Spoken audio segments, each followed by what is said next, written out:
Okay, thank you. All right, we're gonna get started. We're gonna get started with the gavel. This is a meeting of the Oregon Water Resources Commission meeting. It's a teleconference. Some people are physically present in Salem, and I'm the chair. Meg Reeves is present in Salem. The rest of the commissioners are on the phone. What we'll do is start with introductions.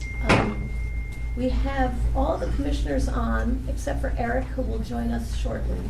And I'm going to ask people in the room to introduce themselves for the benefit of those of you on the phone who aren't able to see who's here. So we'll start with that and then move into the agenda. Lisa, do you want to start? I'm Lisa Snyder, and I'm with the department. Raquel Rancière with the department. Doug? Doug Woodcock with the department. Kimberly Priestley, Water Watch of Oregon. Chris Babel, Oregon Parks and Recreation Department. Trevor Taylor, also Oregon Parks and Recreation Department. Katie Guthier, Oregon Parks and Recreation Department. Welcome, thank you. And commissioners, oh, Do you want us to? Yeah, we No, I'm not offended by that at all. Tom Byler, Water Resources Department. Nirvana Cook, Water Resources Department. Meg Reeves, commission member. Commissioners, were you able to hear the people, like, starting with Doug introducing himself? Yeah, no, I was. Oh, good. These mics are doing Pretty good. Yeah. Okay, all right. So first item is approval of minutes from the November 21st, 22nd meeting. If everyone has had an opportunity, does anybody have any corrections or any concerns about those minutes? Any commissioners? If not, we could take a motion to approve. I move we approve the minutes. This is Bruce. All right, and a second? I second that motion. All right. I think we'll do just a Roll call. yeah, roll call. Bob? Yes. Yes. Bruce? Yes. Kathy? Yes. Joe? Yes. And yes, for me, Meg Reeves. So motion carries. And we'll move on to, hold on a minute, agenda item B, which is a request to adopt rulemaking for the Nehalem River State Scenic Waterway. And presenters, is this going to include Ken? We'll have Raquel Oh, you're gonna- with the department. okay. Chair Reeves, for the record, Raquel Rancière, Policy Manager with the Water Resources Department. Ken had a conflict, and so I will be stepping in for the department's portion of this presentation, but I'd like to go ahead and invite Parks up to the table because we will be doing this presentation together for the commission. All right, great. So a little background while they're coming forward is, as you all may recall, the commission back in 2018 had seen this issue before.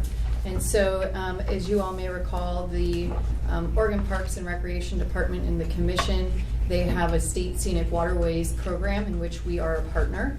And the department is, and the commission has a role in designations of new scenic waterways. So back in 2018, there was a study done of the Nehalem River, and specifically the Nehalem, the potential to designate the Nehalem River as a state scenic waterway.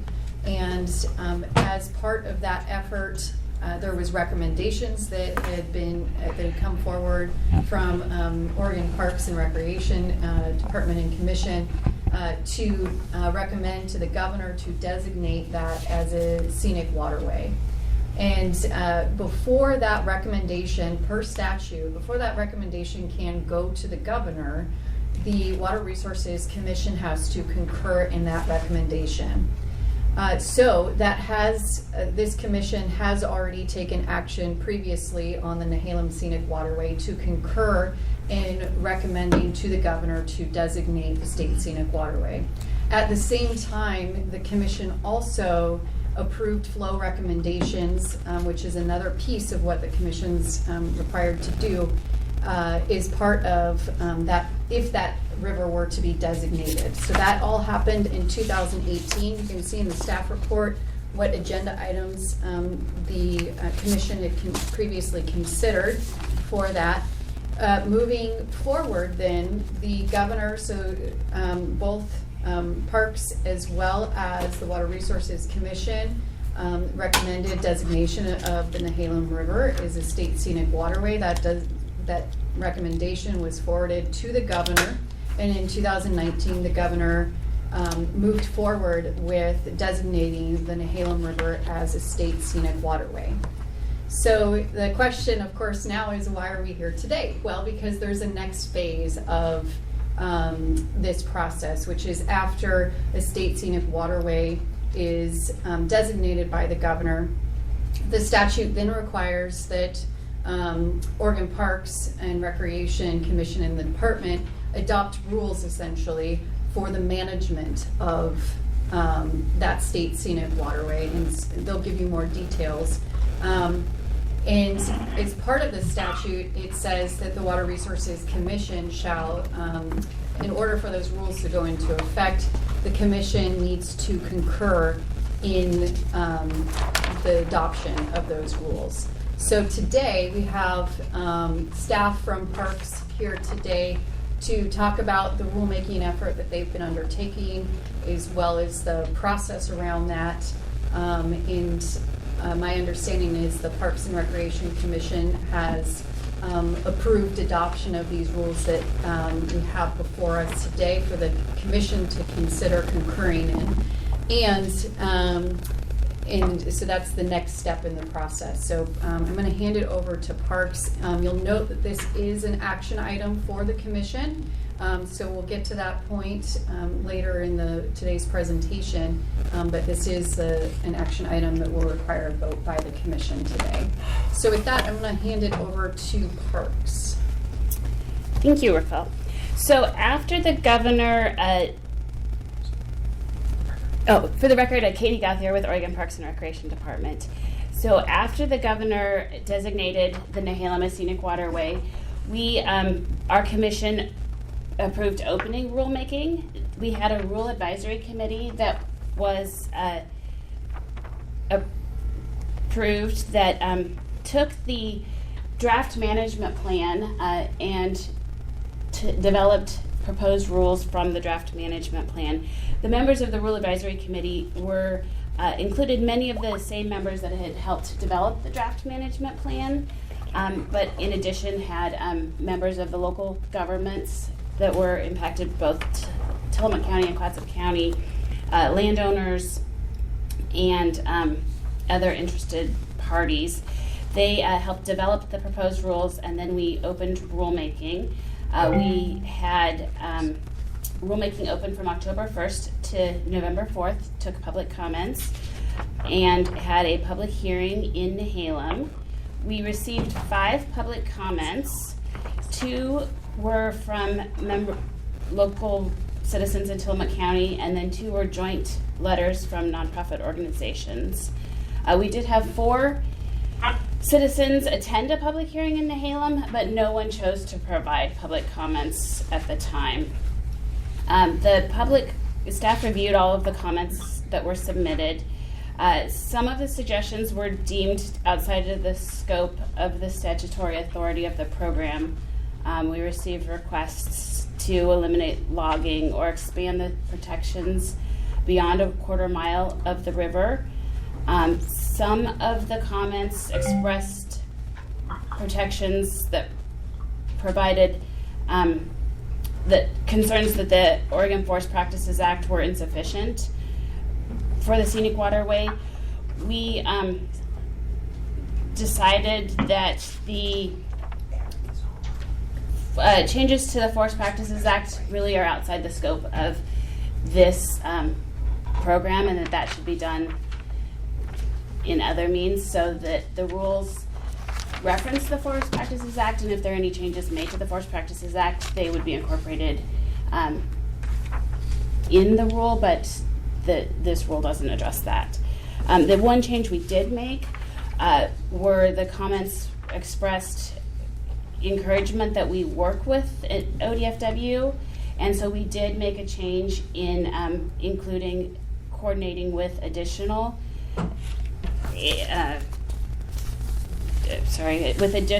agencies and partners when applicable on water and soil quality concerns. So those are the comments that we took and made changes with. Our commission adopted these rules at our November 20th meeting, but we didn't file them, waiting for concurrence from the Water Resources Commission. Katie, can I just stop you for a minute? I think that Commissioner Quint joined us. Eric, are you on the phone? Good morning, I'm on the phone, sorry I'm late. Oh, good. No, glad you're on. And we are in the agenda item B, is this B? About the Nehalem Scenic Waterway adoption. And so we're just in the middle of that agenda item. So, continue. Yes. So, Chair Reeves, the decision for the commission today is that the commission is asked to concur on the approval to adopt, which you have, the rules are before you. They're in attachment 1. It's OAR 736-040-0120. To include management rules for the Nehalem State Scenic Waterway. As you can see, the commission can consider the following alternatives, which includes concurring with the Oregon Parks and Recreation Commission on adoption of the rules that are in attachment 1 for the Nehalem State Scenic Waterway, or the commission can decide not to concur with the Oregon Parks and Recreation Commission on adoption of the rules for the Nehalem River State Scenic Waterway. The director recommends alternative 1, which is to concur with the Oregon Parks and Recreation Commission. Okay, thank you. Commissioners, any questions, comments for the presenters?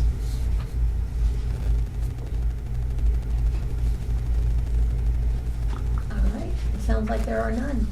And I think we're ready then for a motion.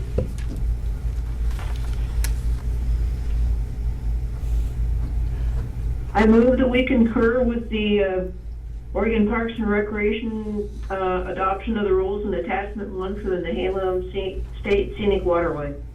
Thank you. And that was Kathy. And a second?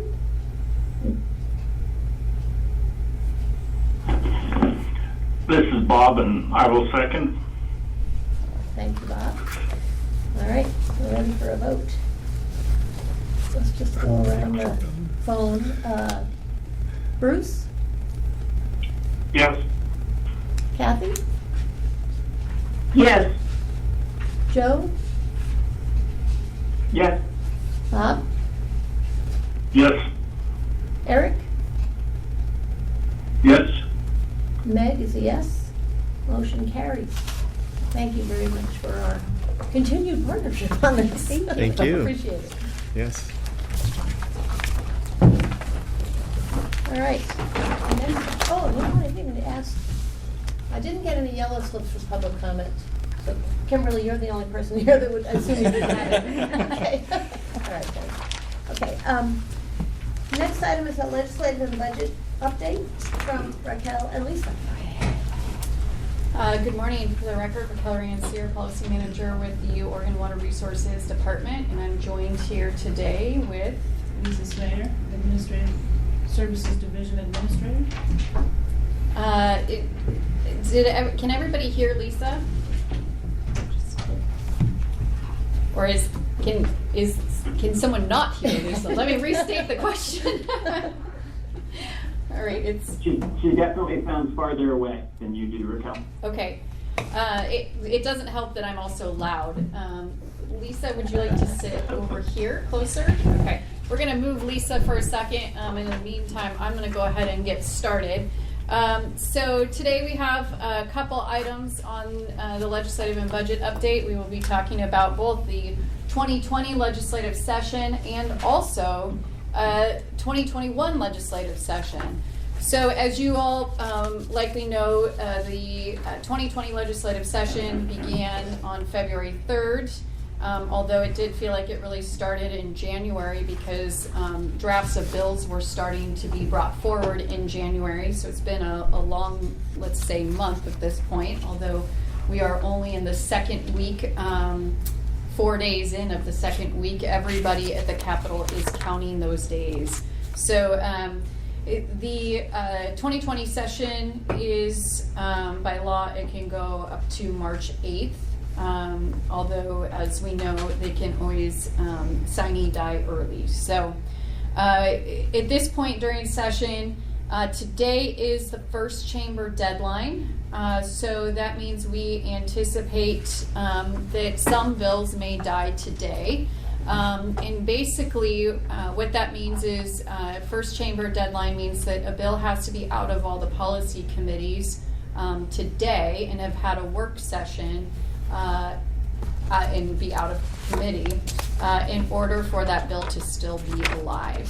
So there are lots of amendments and bills that are being worked on today.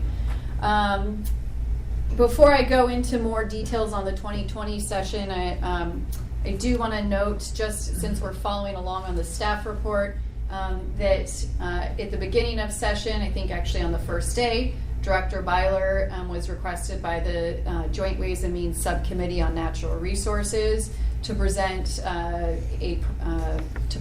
on our budget note report that we've discussed with the Commission in the past. The budget note directed us to report on contested cases as well as litigation that occurred between 2015 and July 1st, 2019. That report was submitted to the Joint Ways and Means Committee on December 31st of 2019. And in addition to the presentation that was provided to the subcommittee, the full committee approved acceptance of that report. A copy of the report is available on the department's website. We included a link in the staff report. It's we did not want to include it as an attachment only because it is 70-something pages. So it's a lengthy report there.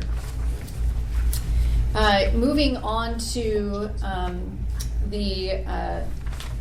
to bills during the legislative session. And the Water Resources Department does not have any legislation this session. However, we've been tracking a number of bills. You can see in attachment 1 a list of bills. I did not include all of the ones that we are tracking, but I did include the ones that are maybe more specific to water. And we can step through those briefly.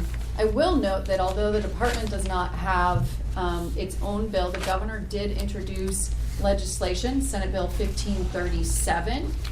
This is part of her resiliency agenda. And within that bill, there is dam safety funding. So we appreciate the governor including us in that legislation. She did come testify on that bill herself. There's some other components within it around resiliency and being ready for emergencies. However, of course, we're focused on the dam safety portion. That's what I can speak to. But there was a very impressive slate of individuals that came to support that bill, including the governor attending to provide testimony on it, as well as Representative Gomberg testified on that bill. He spoke to the dam safety portions in addition to other portions. Representative Nathanson came and talked about other portions of that bill, but testified in support. And then the governor's resiliency officer, Mike Harriman, also testified.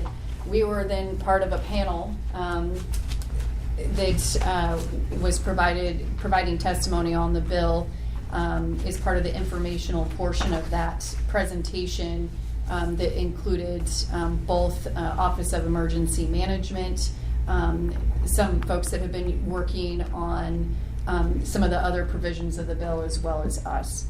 So that bill moved actually on the first day that it was heard. It moved out of the Senate Committee on General Government and Emergency Preparedness, and it is now in the Joint Ways and Means Committee. So the bill specifically includes, at least on the dam safety portion, $2 million for the department to conduct risk assessments at additional high hazard dams.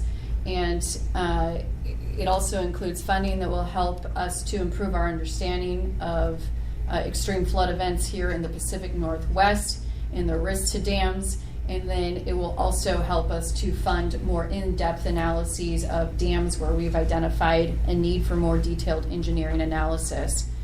The legislation also includes a establishment of a task force. The task force would be looking at approaches to prioritizing the addressing safety issues of dams, as well as funding mechanisms for addressing those safety issues. I'll note that this is really coming out of, we've been doing some of the work on the FEMA high hazard rehabilitation grant that we've talked about with the commission previously. And really what we've been seeing from legislators, in addition to this FEMA grant, is a desire to have a better understanding of the broader picture of dams across the state. And essentially we have some information gaps. And so this is really trying to fill in those information gaps and help us to be able to more effectively understand what the potential deficiencies are out there, and then identify how we can prioritize those, knowing that the need is going to probably be very great. So this effort does connect both to recommendations in the Integrated Water Resources Strategy. It's consistent with the 100-year water vision, and it's also consistent with the governor's resiliency agenda. So that is the big push in terms of legislation that the department is supporting this session. If we look at other bills, if you turn to attachment 1, I'll just note a couple bills on here and provide some updates on those. I won't go through the whole list. There is House Bill 4069 is on page 1 of attachment 1.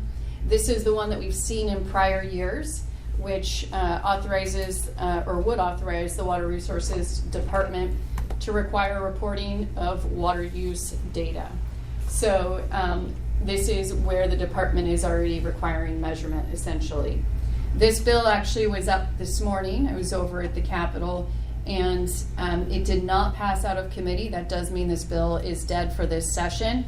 However, the chair of the committee, Representative Helm, did say that he would be establishing a work group and really wants to dig into this issue further. So I anticipate that we will be seeing additional work on this. And there was quite a bit of discussion on this bill this morning. So I expect that that will continue to be an issue that will be worked on over the interim with the leadership of the House Water Committee. House Bill 4077, this one is more of a water quality bill. This bill also died this morning, and it's essentially changing some of the provisions around requiring a seller to provide testing of or results of well testing when they go to sell a property. This one, I anticipate there will probably be more work on this over the interim because the laboratories, this would essentially make it so that the laboratories would be required to submit those results instead of the seller to DEQ, and there was some questions that were raised on that. Moving into the next one, House Bill 4086. This one was also in the House Water Committee this morning. As you can tell, there was a lot of bills in the House Water Committee this morning for the last day of the first chamber deadline, which I think speaks to the complexity of a lot of the water issues that they have before them. And so House Bill 4086, this is one that addresses or would have addressed the stays question that we've heard some discussion around in recent years. This one, as you can see from the summary, that's the summary of the introduced version of the bill. There were several amendments to it, but essentially it would have established some provisions in there in terms of criteria for being able to get a stay on an enforcement before, when you're using water, essentially. So this one has had several amendments. The latest amendments that were considered before the committee this morning, they were -4s and -5s that essentially did similar things. It was a replacement, so the introduced version of the bill, there's actually been several amendments, and this one hasn't been discussed as much, but the -4 and -5 amendments would have made it so that instead of removing kind of the automatic stay provision and requiring the petitioner to assert certain things, as you can see specified here, as well as filing a letter of credit or bond, this would have made it so that the stay, while being still automatic, that it would have given an additional criteria that the department or commission could use to essentially deny the stay. So specifically, the bill had said that if it was, if the order was on a water use, and that the stay, the water rate holder essentially had gotten a stay in prior years or previously on the same water rate, that the department, and that it was found to be a detriment, the stay was resulting in a detriment to a senior water rate holder, that the department could deny it on that basis, in addition to being able to deny it on the basis of substantial public harm. So there's been various iterations, and maybe the higher level summary of this issue is that I think initially they were looking at similar provisions to the Administrative Procedures Act in terms of the criteria to consider whether an individual would be able to get a stay. That then transitioned into some discussion over giving a expedited hearing within 5 days over whether or not a stay was warranted. And then that then transitioned, so over time it's now transitioned into a discussion around giving the department an additional criteria for which it could allow a stay. Probably didn't describe that bill great at the beginning there, but that's kind of the transition that you've seen.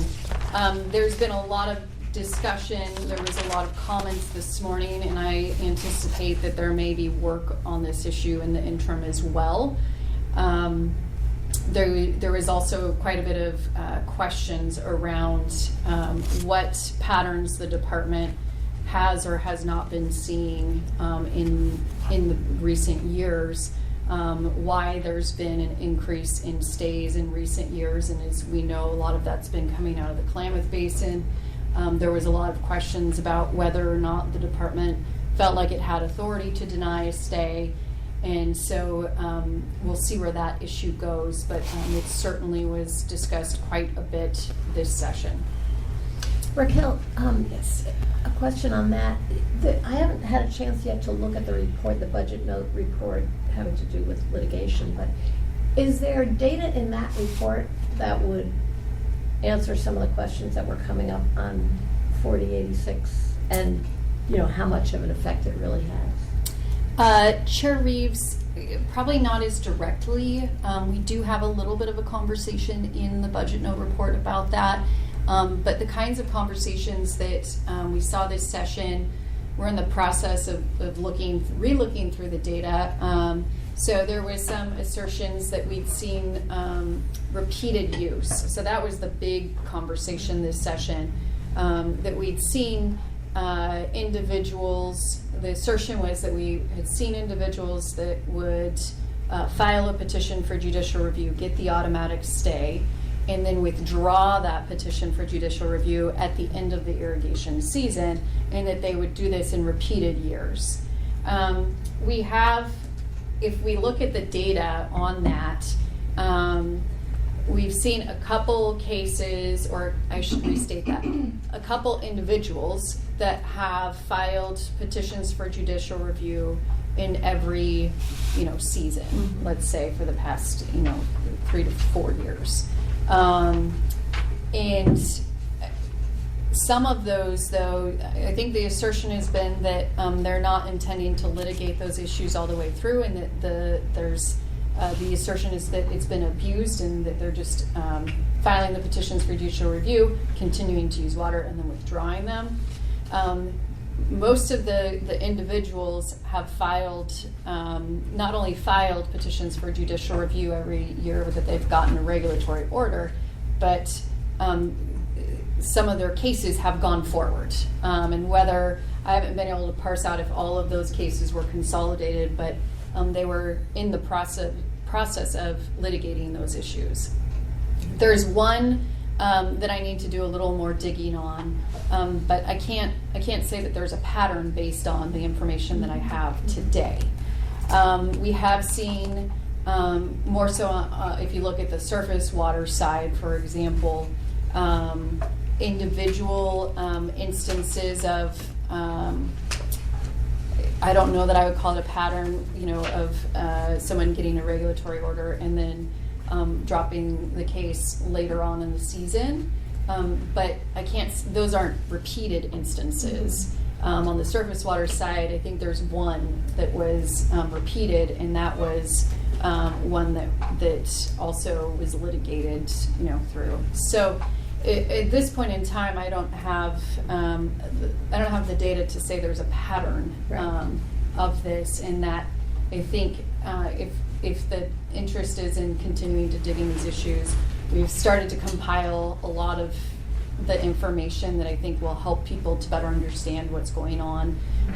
The complicating factor too is a lot of the increases in petitions for judicial review.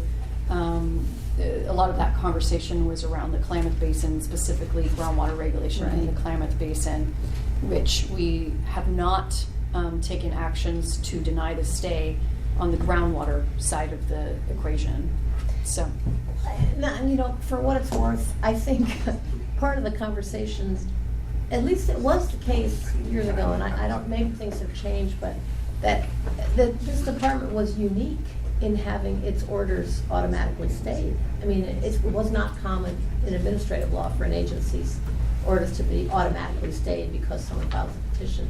And so even leaving aside the question whether people are carrying through to the end their challenge to the underlying order, I think it raises the question of what's the policy behind singling out one agency for this kind of approach.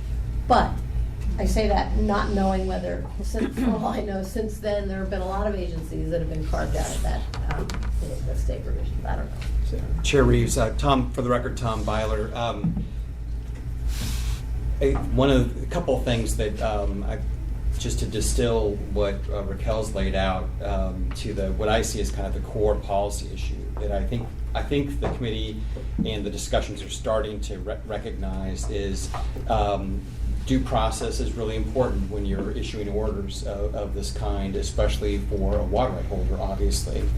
And so, on one hand, the recipient of the order, if they're being regulated off, we certainly acknowledge the value and importance of them having their day in court and being able to appeal or protest our decisions through a petition for judicial review.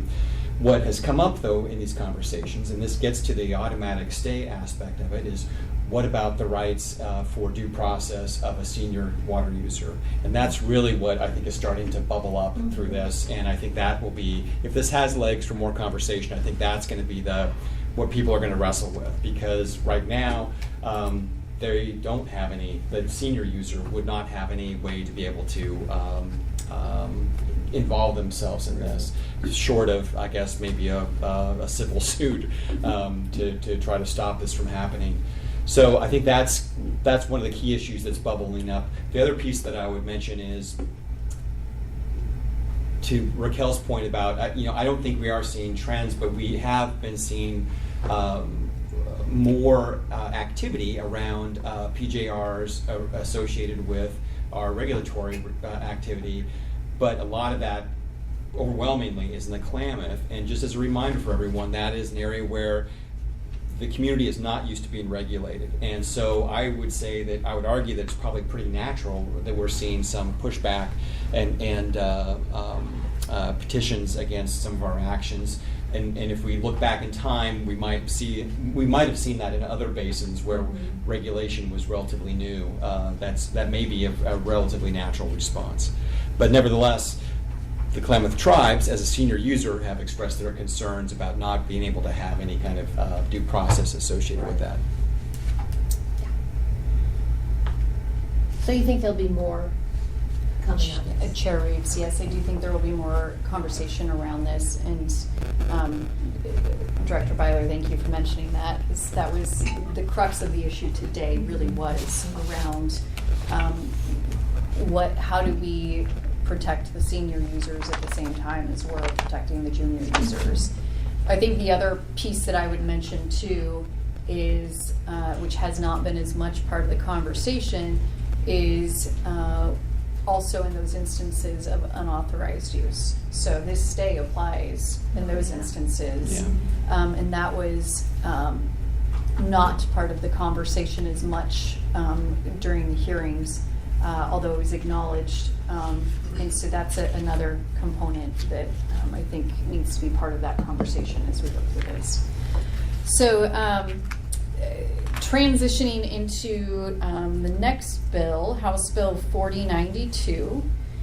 This bill did pass out of the House Water Committee and it passed off the House floor, and it is now in the Senate. And this bill's been around in various iterations over the past several years. The latest iteration is very narrow. This has come about, there's a owner of property down in the Big Butte Creek drainage that purchased a property that shows on the county records that there's been a reservoir on that property for decades, and they went to use that water and had to go to the water master's office and found out that there was no reservoir registration. You may recall we did reservoir registrations in the 90s. There was no water right associated with that, and it was unauthorized storage. So that prompted various discussions about how to address this issue. As you may recall, there are some, when the ponds issue came about in the 90s, and there was widespread acknowledgement that there was thousands of ponds out there that were unregistered. The department had a registration kind of grandfathering process. As part of that discussion, there was also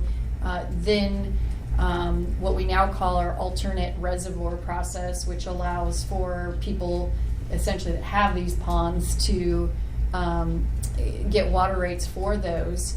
The caveat there being, though, that in these areas that are withdrawn by statute, they cannot. And so this is where this issue comes up occasionally. We know there's still ones out there that do not have water rates or a registration. And so this one is written specific to the tax lot. So this would only allow the pond that is, or reservoir that is held by these individuals to essentially be registered. So that bill is, again, over in the Senate, and it has a number of provisions. The owners of that reservoir will have to make some significant investments in order to make these reservoirs actually comply with the bill, because currently the reservoirs are, I think, larger than what is within the bill, somewhat on another tax lot, which is they reduce the volume to comply with the bill, will likely get addressed. And then there's some measurement and reporting requirements in it, as well as the requirement to have an outlet structure. So all of those things will need to get addressed. Otherwise, the bill requires that the department require removal of that reservoir, and there's timelines associated with that. So that bill is working its way through now through the Senate side. So moving. Excuse me, Yes. I was just gonna stop you for a minute to see if any of the commissioners on the phone have any questions or comments about this or any of the bills we've already discussed? I had a question on that one. It's very specific to this one reservoir, but will that set a precedent then that other reservoirs will that require more legislation, or is this just kind of a test case, or what's the intent of that on the long run? Is it just this one specific reservoir? Chair Reeves, Commissioner, I don't know that I can speak to the long term on this. This is, like you said, it's one tax lot and has some very specific provisions within it. We do know that there's other reservoirs out there that are unauthorized that will need to be addressed in the future. We prioritize that work,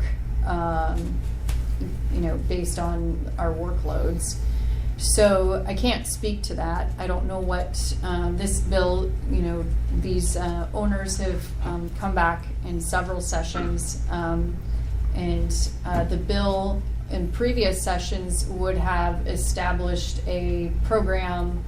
Well, initially it was a statewide kind of program, I think, that would have allowed essentially, I would call it Ponds 3.0, or Reservoirs 3.0. It was similar to kind of what was done in the 90s. Over time, it was then changed to address, or it was discussed, just addressing and allowing those that are within withdrawn areas pursuant to statute, where the department does not have authority to allow new water uses, and it would have created a program just in those areas.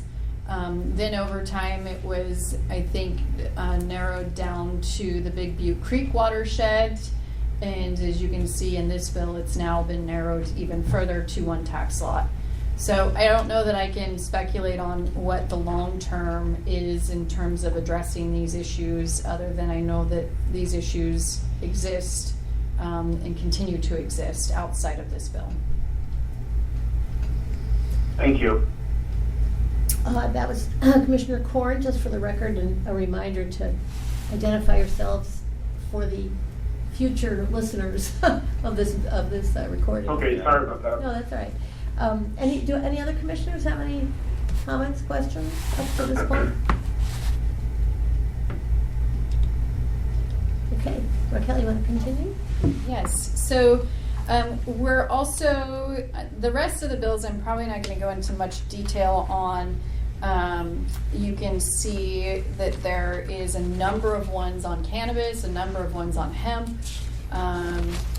One of those, I think it's already died or it's been amended out. One would have put provisions in statute similar to what OLCC has on the hemp side of requiring when they register a hemp operation with the Oregon Department of Agriculture for them to submit water information. That concept is not going forward, but there's a lot of other changes that we're continuing to monitor on the hemp side, the medical marijuana side, as well as the recreational cannabis side. We're monitoring a lot of bills on land use. So one of the interesting things about the short session is because there's limited bills, I would assert that there is more broad relating to clauses than I've ever seen, and I'm hearing some laughs, so I think others agree with this, is that we've seen a lot of relating to land use, so we're tracking those. We've seen a lot of relating to wildfire, and there's actually a lot of work being done on wildfire. We're monitoring those. There's a lot of relating to housing bills, because there's quite a bit of work being done on that front. And similarly, we've seen that on the cannabis side as well. So those are a lot of the items that we are at least monitoring for potential amendments. We're also monitoring the greenhouse gas carbon bills. There's 3. One introduced on the House side, which is going to the Rules Committee because most of the work is being done on the Senate side. There's Senate Bill 1530, which is the one that they've been primarily focused on and working on. And there's the governor's bill as well. So I'll say that the one that is currently moving, I think, to the Rules Committee on the House side had significant investments in water within that. And I apologize, I don't remember which number that one's at. It's probably actually the next one. It's probably House Bill 4159. If you look at that bill closer, there was, if you read the bill itself, there was millions of dollars of investments in the water resources, well, not in the water resources department, but in water specifically that would have come to the agency. But again, that bill has not been discussed. There are amendments, so they're looking at the I think 35 amendments over on the Senate side for Senate Bill 1530. Those came out yesterday, and we have staff looking at them, so I can't tell you whether or not there's water in those today. But certainly we are watching those closely as that bill continues to be worked on. I think the only other two that I would mention is Senate Bill 1511. This one relates to, this one's been worked over several sessions. I think it first appeared, I want to say, in the 2015 session, which gives you an idea of how long this has been around. This one relates to what previously was called artificial beaver dams, and then it turned into beaver dam analogs, and then it turned into RCDs, which I don't remember what those stand for, but now it's restoration weirs. So this one relates to projects that are done essentially to kind of mimic what beavers do. It's limited in scope to areas east of the Cascades and within essentially closed basins. In this go-around, this one has the Department of Fish and Wildlife doing this work. Over time, there's been a lot of discussions, and the reason I bring this one up is if you look at the bill closely, over time there's been provisions in there added to ensure that water rights are considered in this process, specifically that when they do these activities that a water right's not required, and also to ensure that that there's not injury to other water users. Some of the studies that have been done on these structures have shown an increase in evapotranspiration because when you restore the floodplain, there's increases in plants, and so this one is one that there are provisions in there to try to, it also asserts that it doesn't change water law. So there's a lot of water right related safeguards in this, this bill. The other one I'd mention is Senate Bill 1513. You may recall the Lost Valley Dairy and the issues that were experienced out there and the concerns that were around the use of stock water within a critical groundwater area. Conversations about confined animal feeding operations have continued over at the legislature. And this bill has a number of provisions that are more related to the Department of Agriculture's administration of that program. But the part that I would mention for this group is it does have a piece in it where before the department can allow animals, the Department of Agriculture can allow animals onto the property, that the department needs to consult with the Water Resources Department to determine that there is sufficient, well, that they have a legally authorized source of water for the purposes of the confined animal feeding operation. What that means, the way it's drafted, is that that only applies to irrigation at this point in time. If you look at there's -4 and -5 amendments. If you look at the -6 amendments, those have expanded it to include stock water as well as commercial and industrial uses of the operation. So the current -4 and -5 amendments, I anticipate that they will be moving one of those does not include some of those uses that we've heard concerns about in the past. So it does not institute a stock water exemption or anything like that either. Those are conversations that the chair has signaled are a longer session item to be discussed. So I'm going to move on from the 2020 session. As you can see, we have been busy. But where I think we'd like to move is to attachment 2 and start talking about the 2021 legislative session. So in the midst of doing all this work on the short session, we have to keep in mind that the long session work has to also begin, because there are deadlines that will be upcoming here shortly. And more specifically,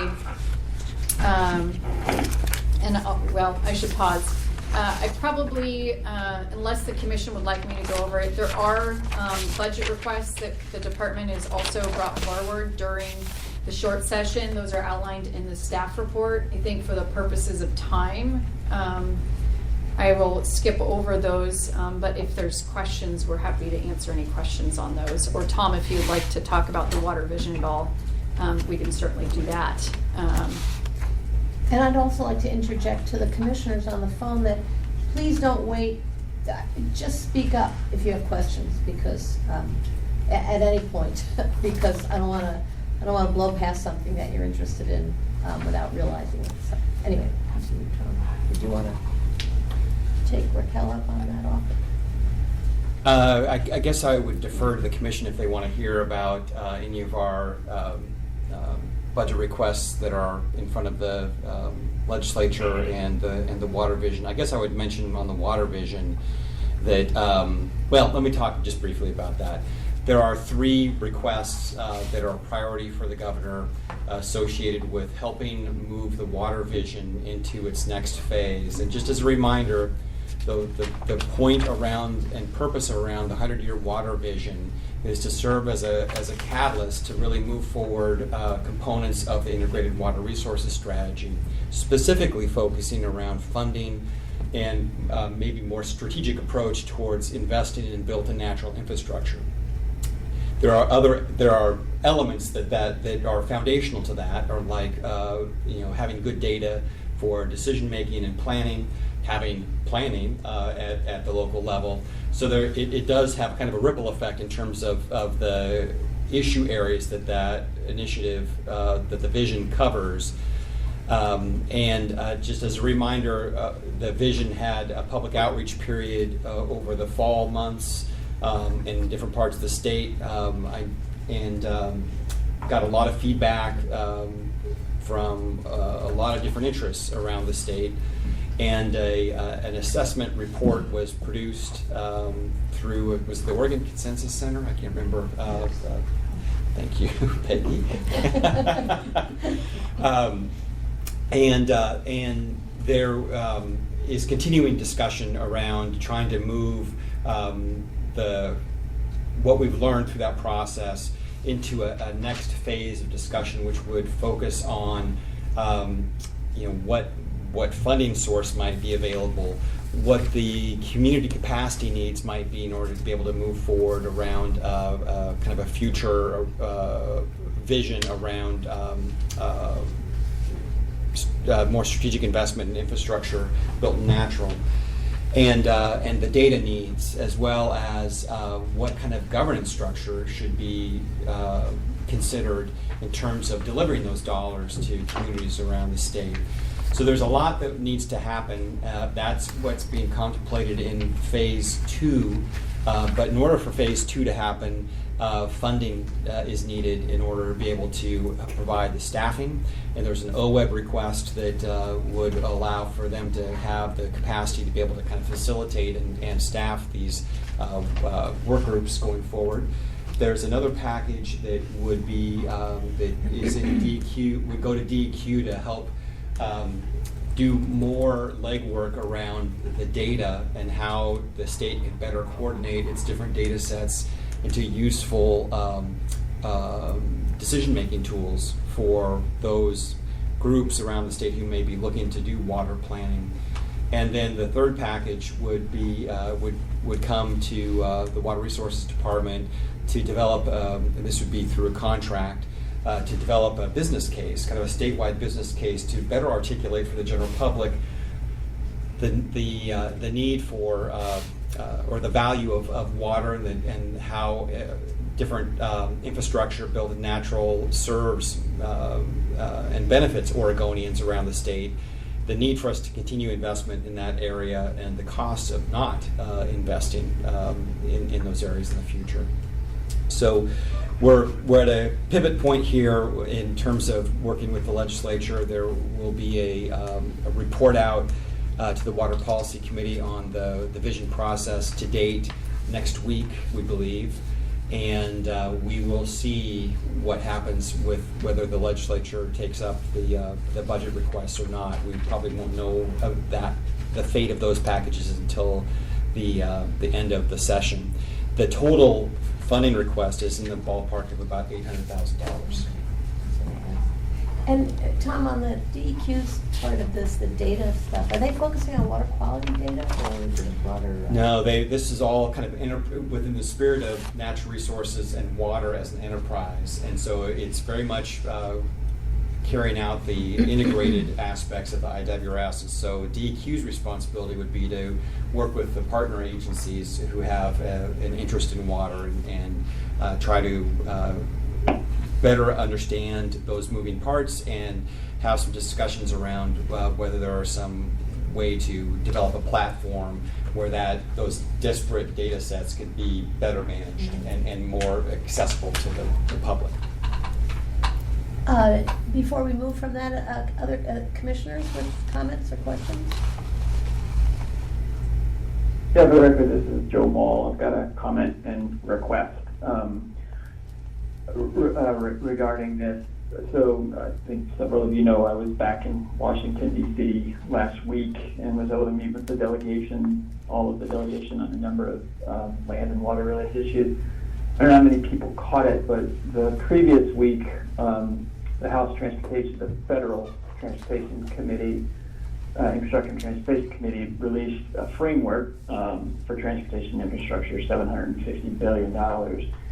Interestingly, in it, there are some geographically specific projects, and this is probably one step beyond a visioning document with some concrete proposals. And there in that is $2 billion for Great Lakes Restoration Initiative, $500 million for the Chesapeake Bay, $250 for the Puget Sound, and then you get down to the Columbia River Basin. The entire basin gets an additional $30 million for 3 years, for a total of $90 billion, which kind of struck me. We're in a big basin, that's a pittance. We could always use that in our own little geographies. And so with each of the groups with whom I met, all of the staff of the congressional delegation, I asked whether or not folks working on this aspect of things were plugged into the Oregon Water Vision, the 100-year vision, and to a person they weren't. So the word is not reaching the congressional staff. And I think it should. And we've talked about this before, the sort of gap between what we're doing in the state and the lack of connection to congressional staff who are, even if it's down the road, are really going to be the ones that can open doors in terms of that federal funding. And when I asked about the contrast, why so little for the Columbia Basin, and several people observed that unlike in the Great Lakes and some of these other multi-state jurisdictions, the Oregon, Washington, Idaho region does not speak with a common voice at the governor's level. And so I would hope and encourage us to use the 100-year water vision, not just as an internal Oregon document, but to build on it for some multi-state, especially the Columbia Basin.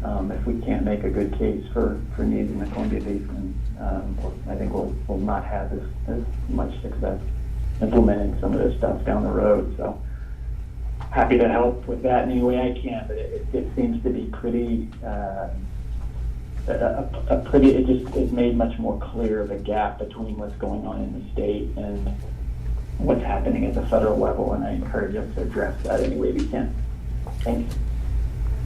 So, Tom Byler, for the record, Commissioner Mall makes an excellent point. I do think that it may be a little premature for us to be pitching the water vision to the federal delegation because we're still in very much early stages. I'm not sure what its fate will be if the funding doesn't happen with the legislature. I think that there's a good chance that it will get tabled. And so we need to make sure that there's something there before we start getting too far out with the federal partners. But Commissioner Mall is right on that as we build momentum, and I hope we do around the vision, that we need to be engaging our federal delegation because the state will never be able to come close to funding the needs that are around the state around built natural infrastructure, and we'll need to have strong partnerships at the federal level to be able to leverage and maximize resources.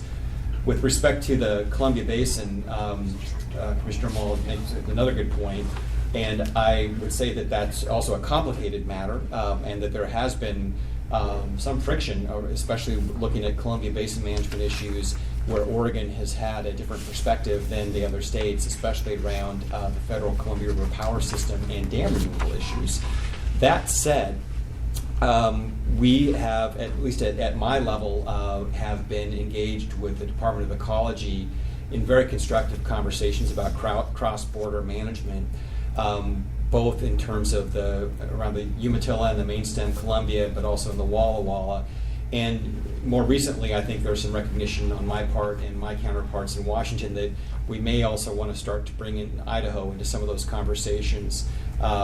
So there could be some synergy there that we'll want to act on and could set the table for some more regional requests down the line. Thank you, Tom. Any other comments, questions before we move on?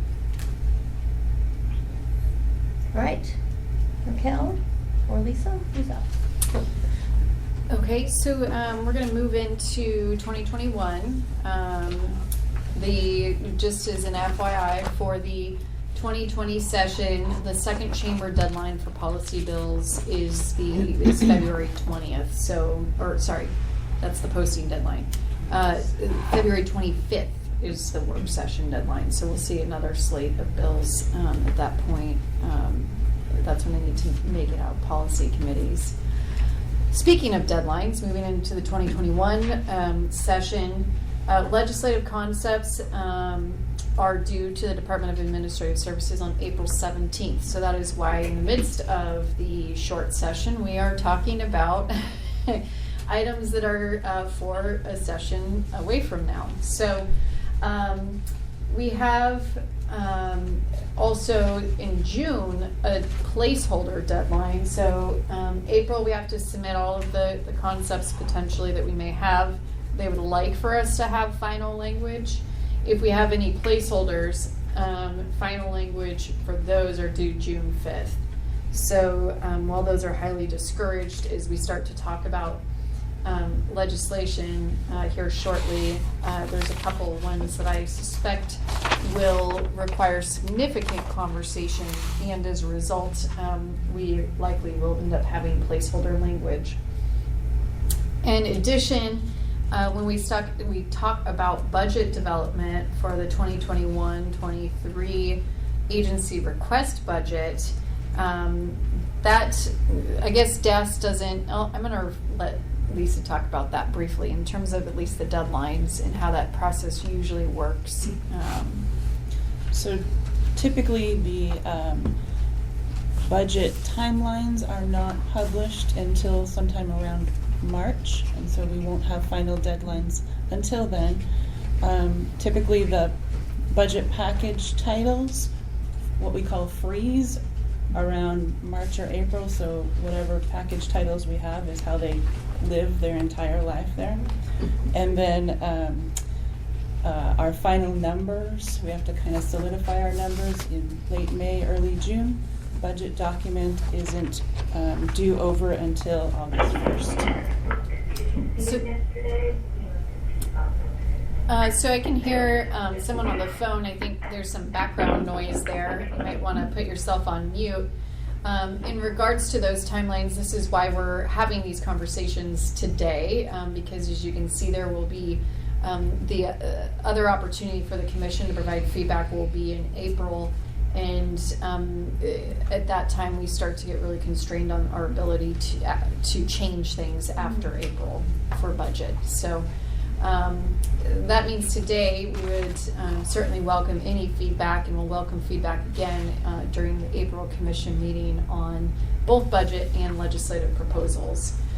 So we have budget proposals are included in attachment 2, and current working concepts, department working concepts on legislative proposals are in attachment 3. We did have a kickoff meeting with stakeholders at the end of January. We've received 1 or 2 comments back so far. I think everybody's pretty busy with the legislative session, and so they have a longer deadline of late February, to get us feedback on this initial information. So turning our attention to attachment 2, we have, if you look at page 1, I think one of the things that I would mention here is that really, as you'll see as we go through this process here of looking at these budget proposals, or topic areas, I'd say, is that a lot of this you'll see is informed by our strategic plan and the integrated water resources strategy. Part of that, the strategic plan, as you'll remember, one aspect of it was really focusing internally, and so some of the packages here are really targeted towards that. So moving into the packages that we do have here, there's the first one is one that we've had discussions about here internally for a while in terms of how we meet the requirements of the statewide policy that directs agencies to essentially have a continuity plan and to be able to test that plan and actually execute it. And so this is one that we need to bring up to standards, and also then actually be prepared to test and train that plan, so that if there is some kind of event that makes it difficult for us to continue our operations, that we all know what we're going to do. The next one is one that you have seen. It's the complex water issues one. This one you've seen in several years here. And this one is one that's more of a recognition that a lot of the issues that we have around water are big and very complicated, and really need someone at the state level that is engaged in those conversations with the community, that's engaged in collecting data within the department and understanding what the community's concerns are or questions are, what their desire is in terms of policy, and then coming back to the agency and being able to parse through what our current laws allow, and also being able to help then identify solutions. So often when we talk about these kinds of ones, if you look at the issues in the Willamette Basin, those are going to be big and significant issues with lots of moving parts. If you look at the work that's being done in the Deschutes Basin, similar, lots of different components, as well as lots of moving parts, and the need to be engaged at the state level to help resolve some of those challenges. The Northeast Oregon and the Walla Walla Basin, for example, Harney, certainly as we talk about that area in the future, they're going to have a lot of work to do in that basin. And then of course there's the Klamath Basin, which as you know, we've been engaged in quite frequently in trying to identify solutions for moving that forward. So I will note on this complex water issues one, there is, the Deschutes Basin is highly supportive, at least individuals within that basin have been lobbying this session for one of those positions to be approved and to assist the Deschutes Basin in the work that they're doing over there. But this, of course, is continuing our conversations for 2021. We also have in here, it's going to depend on the outcomes of the 2020 legislative session, but we want to keep it on the radar, is having continued conversations around dam safety and the resources that are needed to help us better able to address the deficiencies of dams. The next one down then is data and our IT modernization. As you can see here, there's a number of different activities as we try to become more efficient, more coordinated, being able to serve up our data to individuals, planning groups, municipalities, individuals that are engaged in making decisions about water. A lot of that work is going to need to be done with the help of our IT staff. So this has some of the ideas that have been discussed there. The next two are somewhat coming out of some of the ideas that we've heard from the planning work that the agency has been doing. One being a more refined kind of basin scale level of water demand forecasts, both for in-stream and out-of-stream. And then the other one being a water rates characterization tool where you can be able to pull water rate information at a basin scale and be able to summarize that information again that can inform some of these efforts that are going on at the planning and management level. Moving back internally, so these are, I should have sorted them by internal versus more programmatic water issues, but moving back internally, we also need to dedicate resources towards employee safety programs. So as you can see the statute cited there, we don't have, we have a safety committee here, but we don't have sufficient resources to do more that we probably would like to be doing and should be doing for employee safety. And then the next one is enforcement. So I don't know if all of you know, but Chris Bird is both the well construction program manager, but he's also the enforcement manager. And so any water rights enforcements go through him. And certainly with the capacity that he has, it does mean that we're not as timely in being able to get out enforcement orders or civil penalties. And I think we've heard, at least from some individuals, why are you waiting so long to send me an enforcement order or to assess civil penalties? So that's another arena where we'd like to have conversations about our capacity. This also ties into a later package because we're also looking at our capacity on our well construction program side. There's a placeholder here, which I'll talk about later on the legislative concepts for any changes in fees. And then also a placeholder for any discussions that we're internally having as part of, again, our strategic plan and inward focusing on where we may need to do some reclasses or some fund shifts. The next one that's on this list is coming out of some conversations that are being had in the Harney Basin.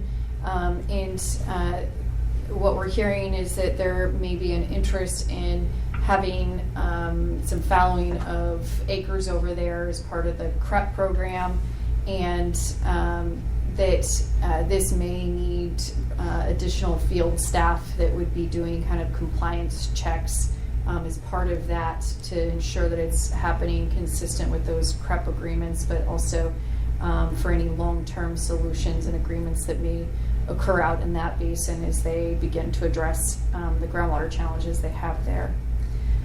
We also received, and so this list has some of the initial stakeholder input that I've gathered over the past few months, but there was also a suggestion that at a statewide level that the department conducts a groundwater recharge study so that we better understand how this study was previously done decades ago of groundwater recharge, as well as there was some recommendations around doing groundwater budgets for the entire state. That information is used and usually developed as we go through the process of doing a groundwater study, but certainly there's the capacity to do that prior to doing a groundwater study. The next one on here, we heard, I think it was one of our commissioners, the last commission meeting, that was a suggestion that we do some follow-up on what needs there may be for the basalt stabilization project that's going on in the Umatilla Basin.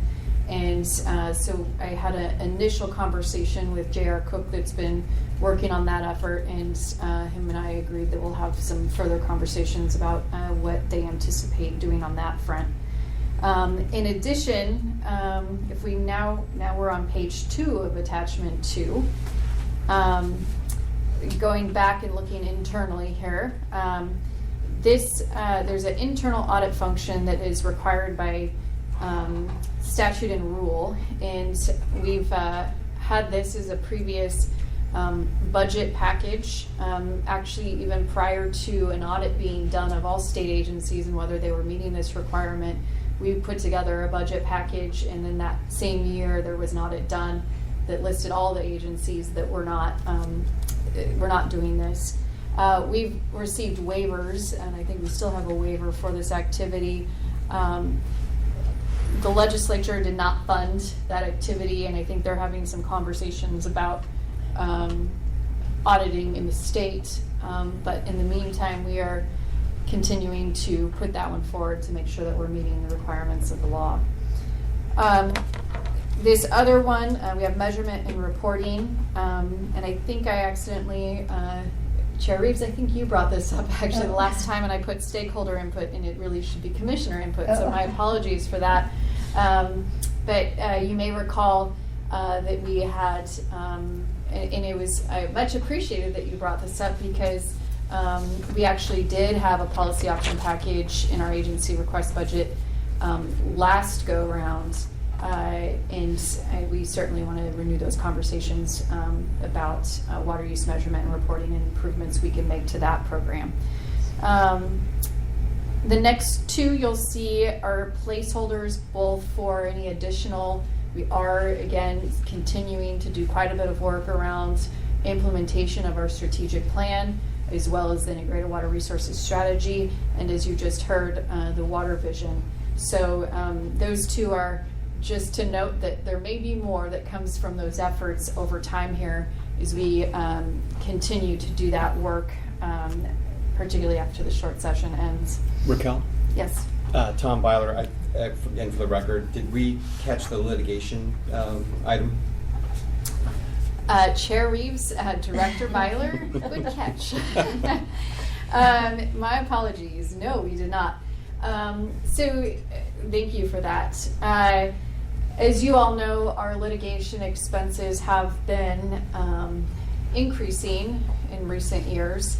We've gone back to last biennium, we went back to the legislature and asked for additional funding from the emergency board, and we're seeing this year, at least our average monthly expenses are continuing to be higher than our budgeted level.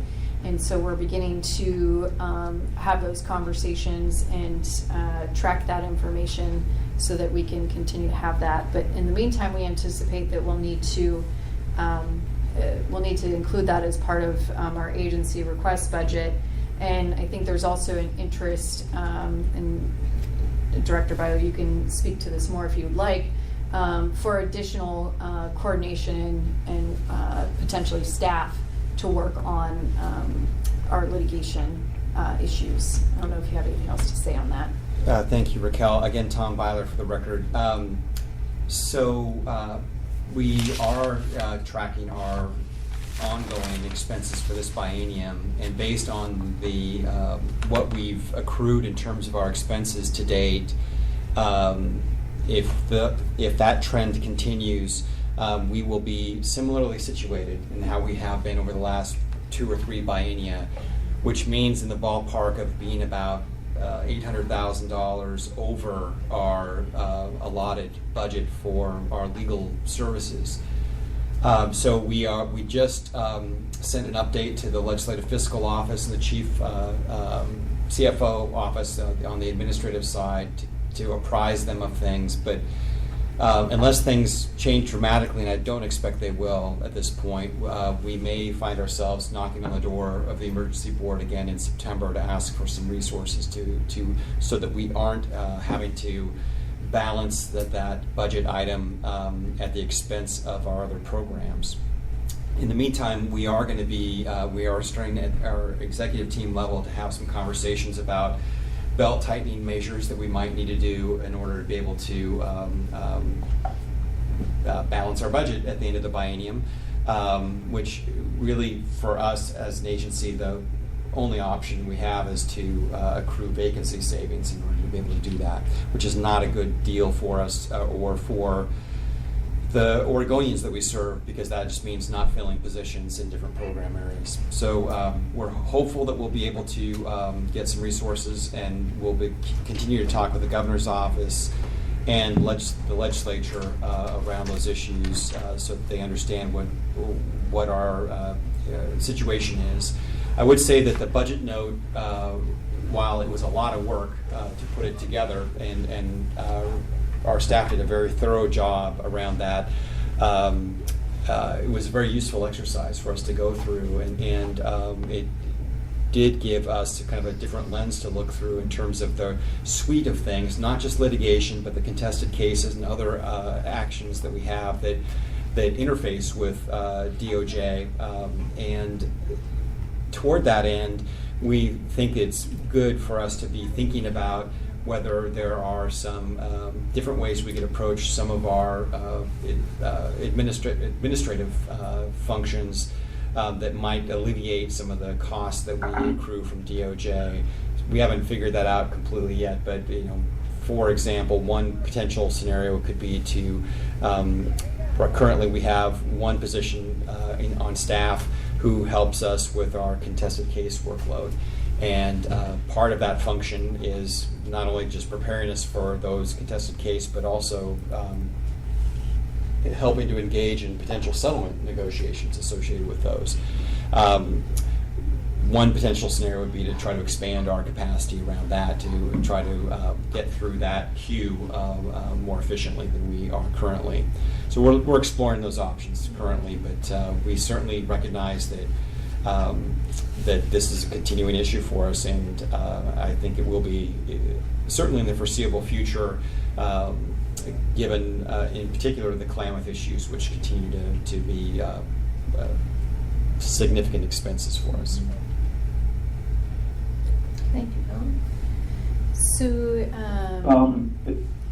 Sorry, for the record, this is Joe Mall. I really appreciate that latter bit of creativity, Tom, and want to encourage you all to continue along those lines. The prospect, I'm just thinking about the black box that seems to occur once legal action starts to happen, and the guidance that we all seem to get to disengage, which I understand, I guess, from a legal perspective, but it seems counterintuitive to embracing concerns and complaints when they're brought to us. So if there is a way that, as I understand what you're describing in a brainstorm stage, maybe a little past at this point, to be able to more immediately, directly engage with contestants to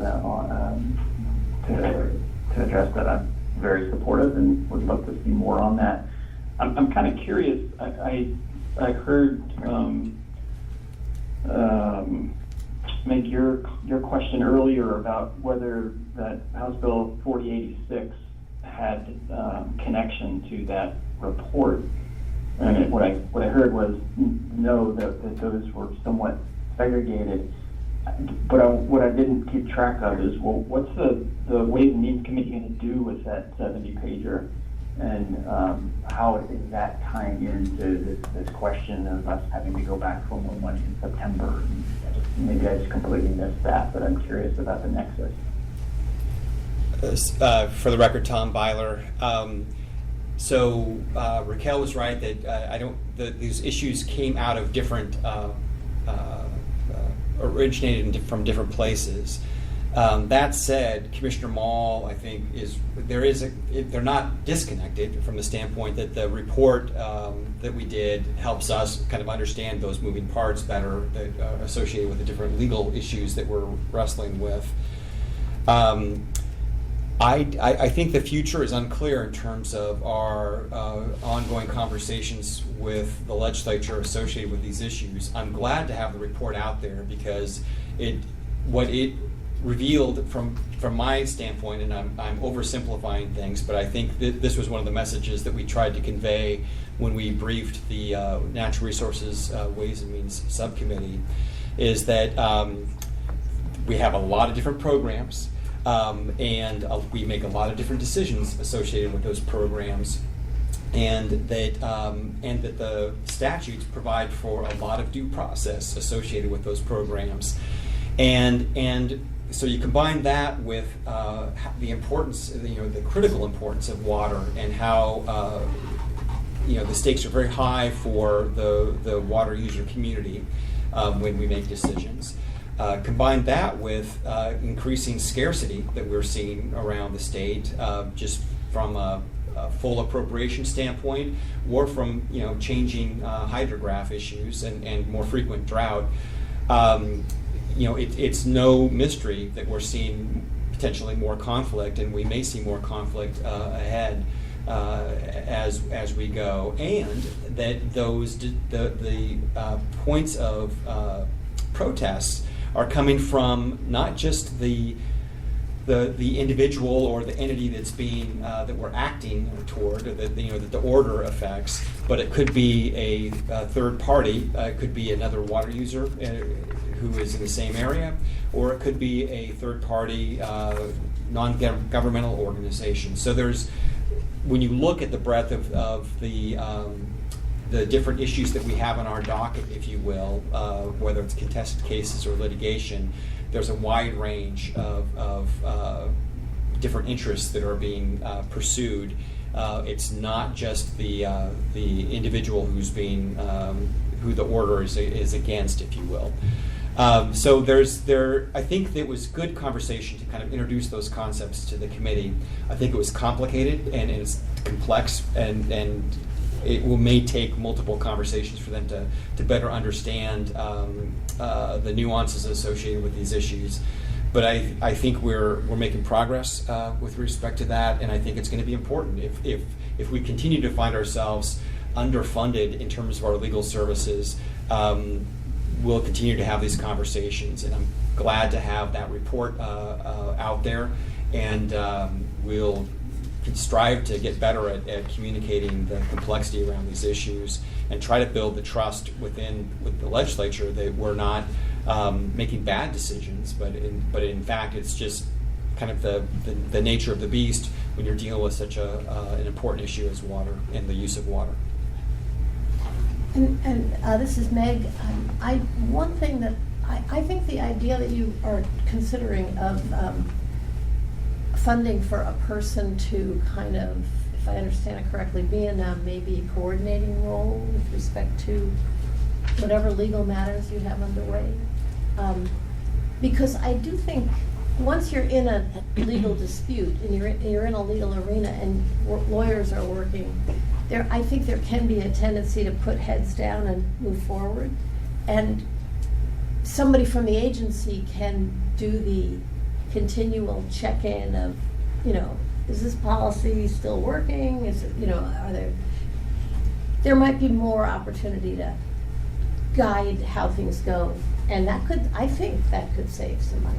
But, Chair Reeves, I will note, particularly since Doug is in the room, that Doug does do that role today on top of all of his other responsibilities. So, and that when we do go through, my perception is that when we're going through these litigation, there is quite a bit of contact with the agency, and we have multiple and numerous conversations with our DOJ attorneys through that process. Mm-hmm. So that's my perception, and Tom's Director Byler's nodding. So I don't want to give the impression that we don't. At the same time, I think that it's a big workload, and there's multiple issues, and having someone that would be able to do more than what we can today would be beneficial.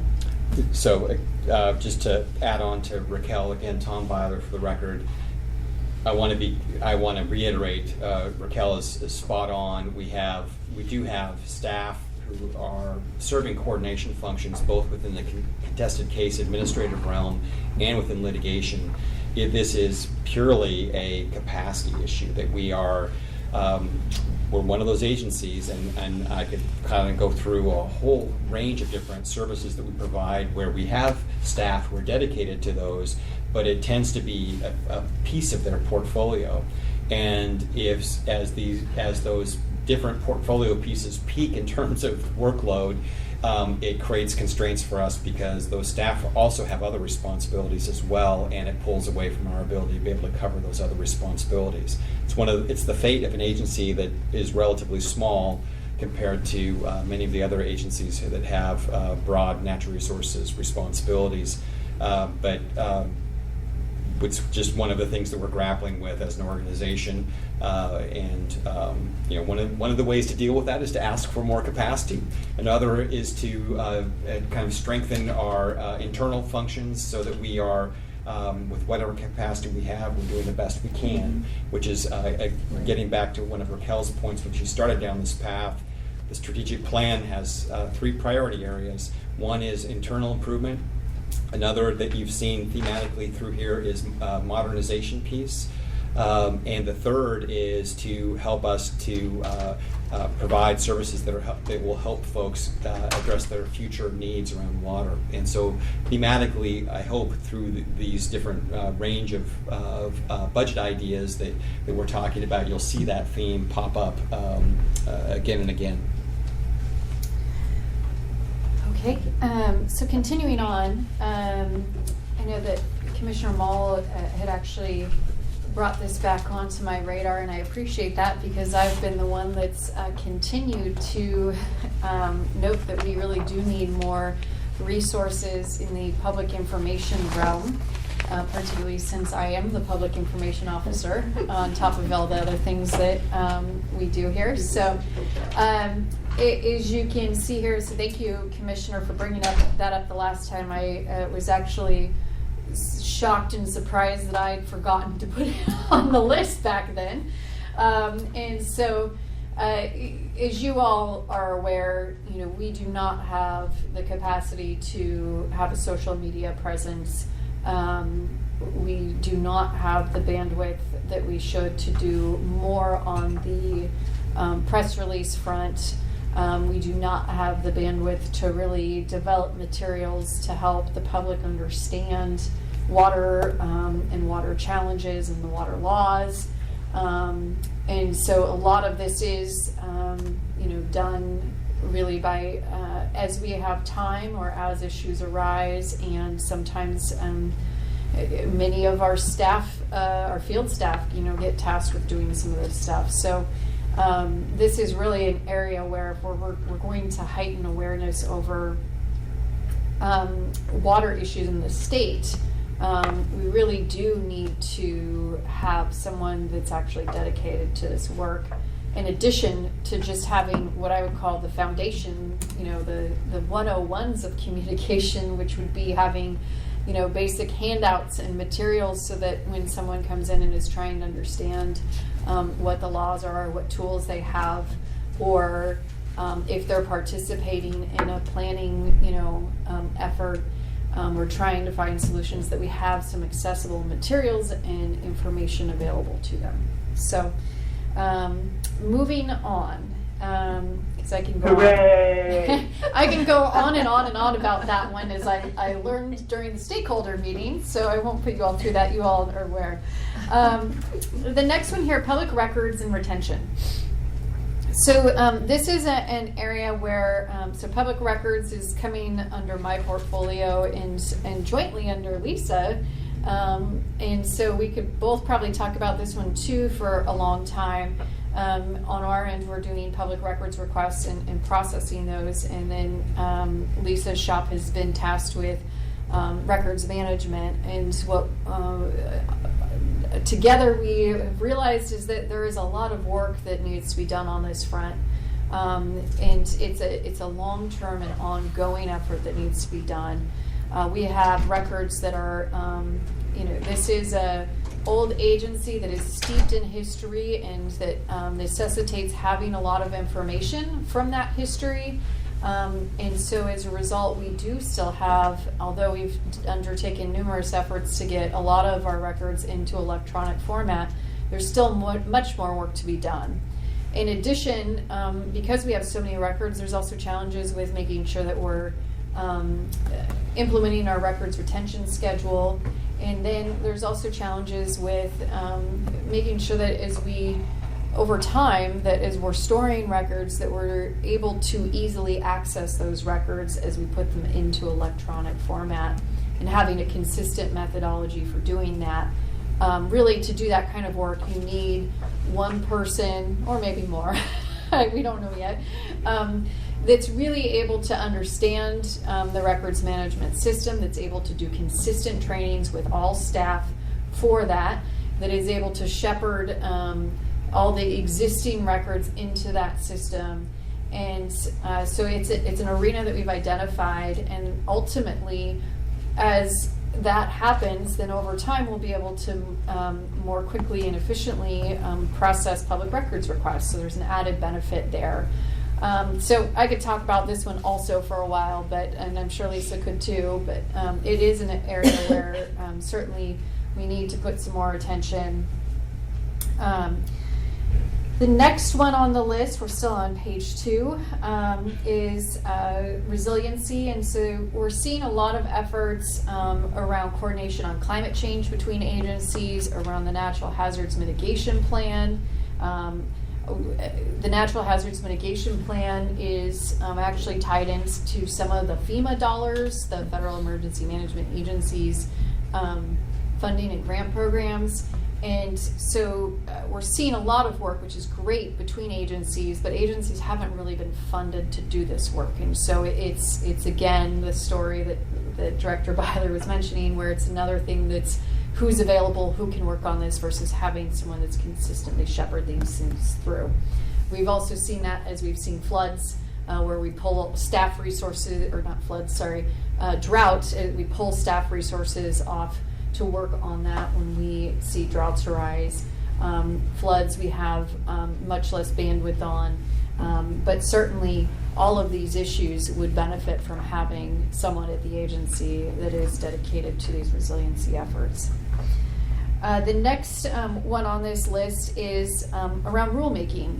So there's a lot of work that could be done on our rules, our existing rules, and certainly in recent weeks I've heard some comments about interest in us doing other rulemakings, or the agency being more active on the rulemaking front.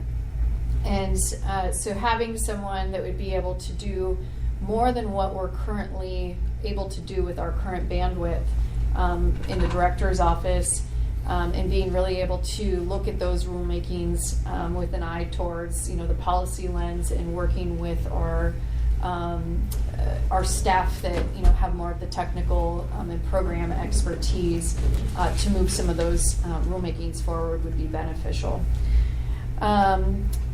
Similarly, speaking of some of the foundations, the next two are also in kind of that realm where, actually I am going to have Lisa talk about these two, because she's going to do a better job than I will.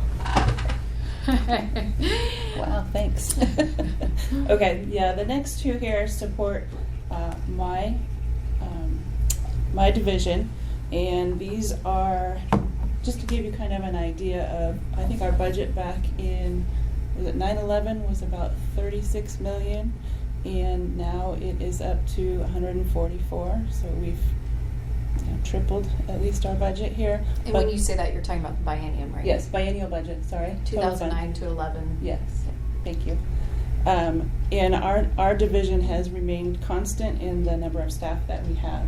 So more dollars are being funneled through our unit, and increased expectations around reporting, purchasing, contracting, all of that. So these two packages, and HR, of course, these two packages will support those efforts. And I think on the HR front, this goes back to what I started with before we started talking with these budget packages, which is our interest in and dedication to internal improvements as a result of the strategic plan effort. And I'm certain that Director Byler could talk about this for a while and passionately, but it is an area that the leadership team is very dedicated to, and so having someone on the human resources front that's able to invest time in training development for our workforce is an area that we see as a priority. Okay. The next one, water management in the field.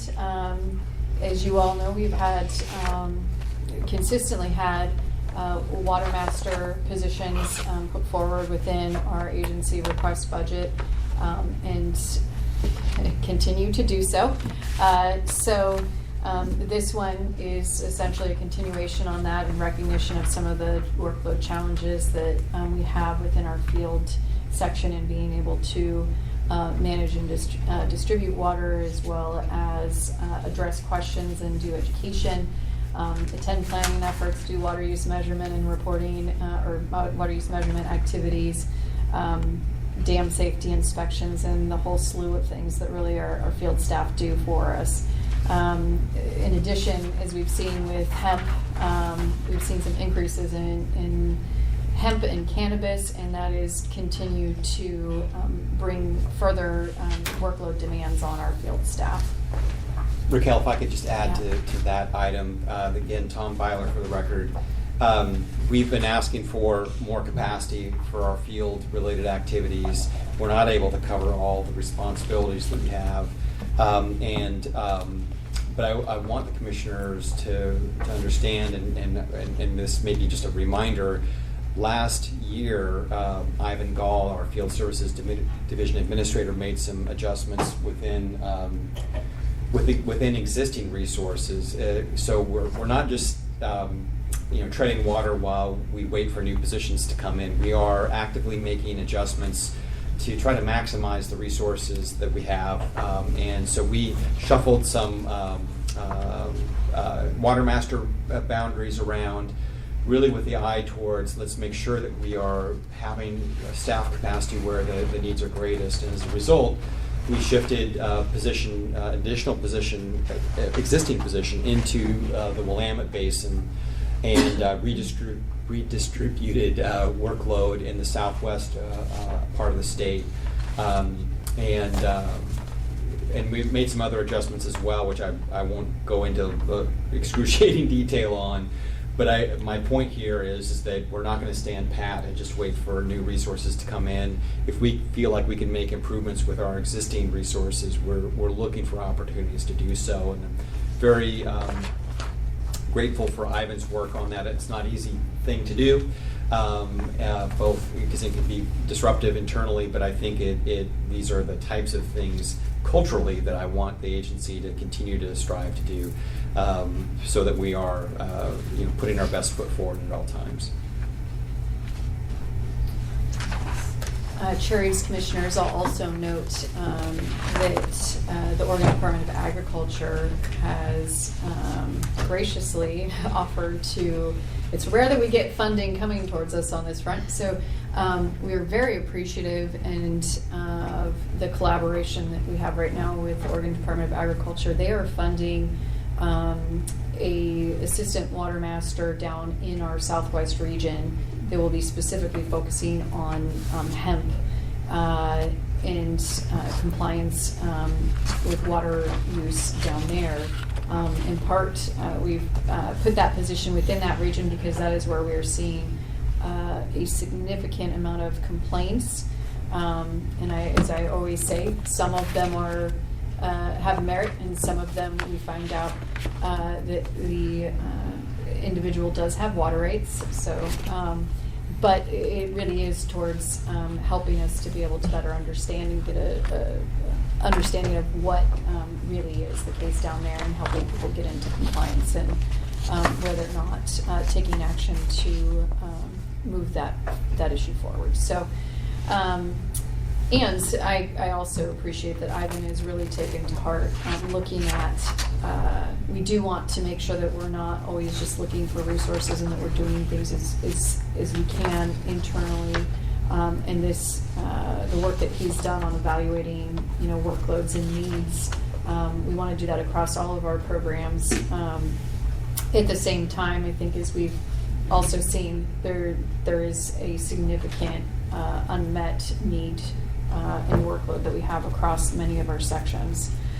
So moving into the final, I got so invested in that conversation, I think I lost track of where we are. Okay, so on page 3 of attachment 2, we also have, as you know, we have the Water Project Grants and Loans Program, and so this has a placeholder essentially for further conversations around investment and planning, as well as feasibility studies and implementation funds for those grant programs.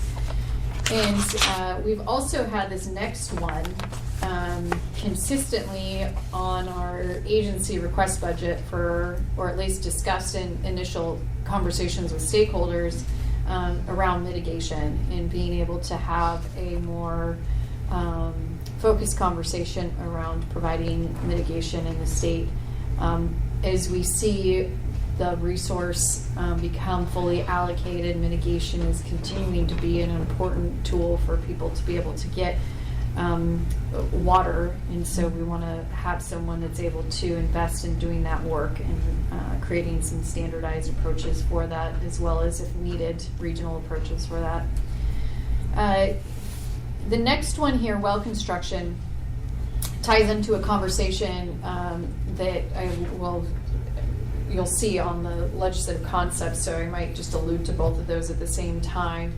Is back in the 2019 session, there was a bill brought by the Oregon Groundwater Association related to putting limits on the time that drillers are liable for well construction issues, and specifically making that a 3-year time period.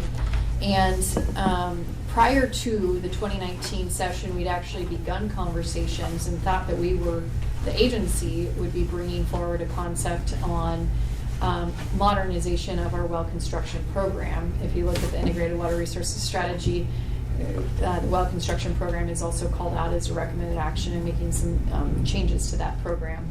So we have had numerous and I think really productive conversations with the Oregon Groundwater Association about their interests, as well as our interest in making sure that we have a program that can protect water users, well owners, and also protect the resource for all that will continue to rely on it into the future. So as a result of that, while we've had a lot of those conversations, there's still more work to be done and more conversations that we need to have. Recognizing that in 2019 we had the dam safety bill, which was a very comprehensive modernization of those statutes. We decided not to take on 2 big modernizations all at once. And so that one is still on our list, and we've heard from the sponsor of the prior legislation that was brought in the 2019 session that he is still interested in that issue and would like us to have conversations during the interim. So that one is one that we're going to need to continue to work on, and we continue to have conversations with the Groundwater Association, and they signal an interest in also having those conversations. So this budget package is essentially includes some of the pieces that we've discussed previously, as well as also being a placeholder for where those conversations may go into the future.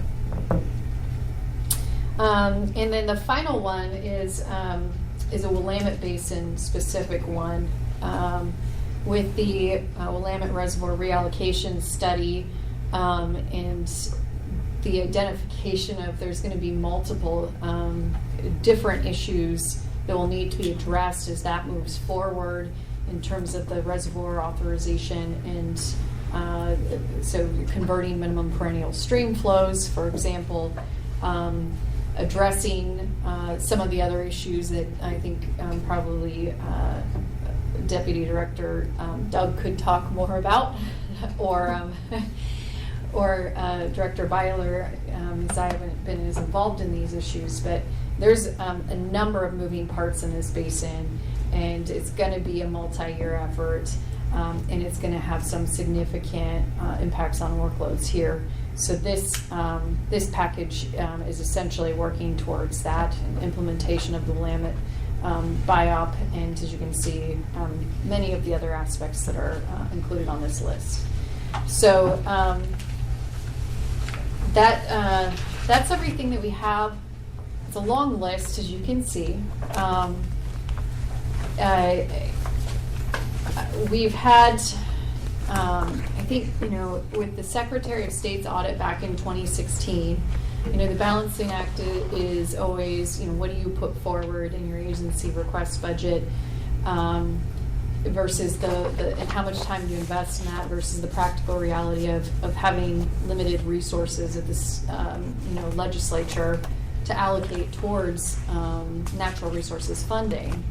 The need is great, and so one of the things that was recommended in the 2016 Secretary of State's audit was that our agency, they acknowledged that our agency was underfunded, understaffed, and overworked, I think was the title. Without a plan. Well, we've addressed the plan part, right? Yeah. They're right about the And so as a result, our asks in our agency request budget have been fairly comprehensive and significant. And I think we'll continue to do that because one of the things they asked us to do was to make sure that we were articulating the need and our challenges to the legislature. And so again, this is a fairly comprehensive list. It doesn't even begin to address all the things in, the integrated water resources strategy. But certainly it's, if there's any items that the commission thinks that we are missing, as you saw, we put more of those on the list, and we will continue to do so. In addition, we'll be collecting feedback from stakeholders. Like I said, I've only received it from one or two folks so far. But we'll have additional information as we go through this process to develop our budget proposals. So I'll pause on budget because then we can transition into legislation for the 2021 session. I might just add, Tom Byler again, if I may just add a couple other items for the commissioners' context and for you to be thinking about. As Raquel mentioned, we'll be revisiting these issues and any evolution of them when we meet in April. But I also wanted to, and I want you to be thinking about, what rises to the top for you, what are areas that you really think are going to be important. That'll be useful information for us as we go forward. The other thing I'd mention is that at this point, feedback from the governor's office and the Department of Administrative Services is that they're not putting any constraints on us in terms of from a funding standpoint, and by us I mean all the state agencies.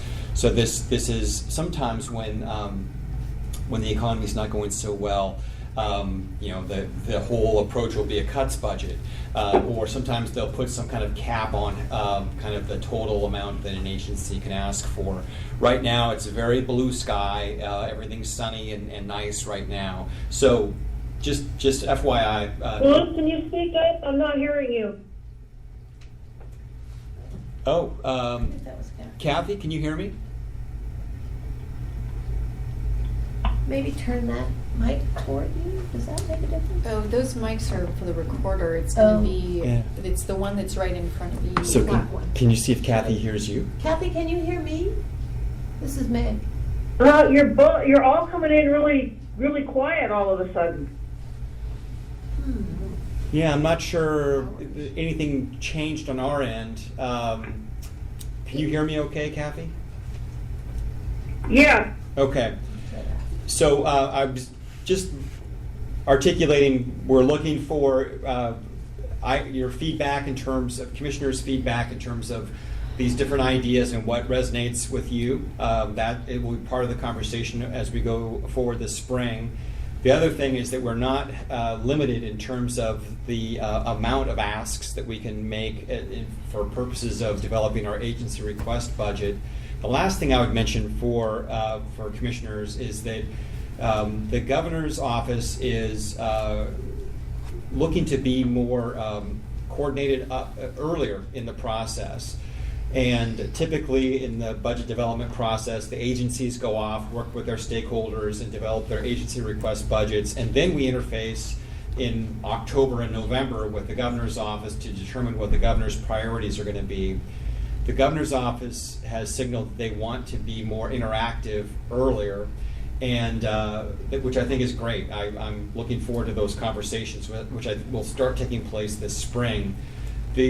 In addition to that, the governor's office has made clear that there are 3 primary priority areas within the natural resources arena, that is around water, fire, and climate or carbon.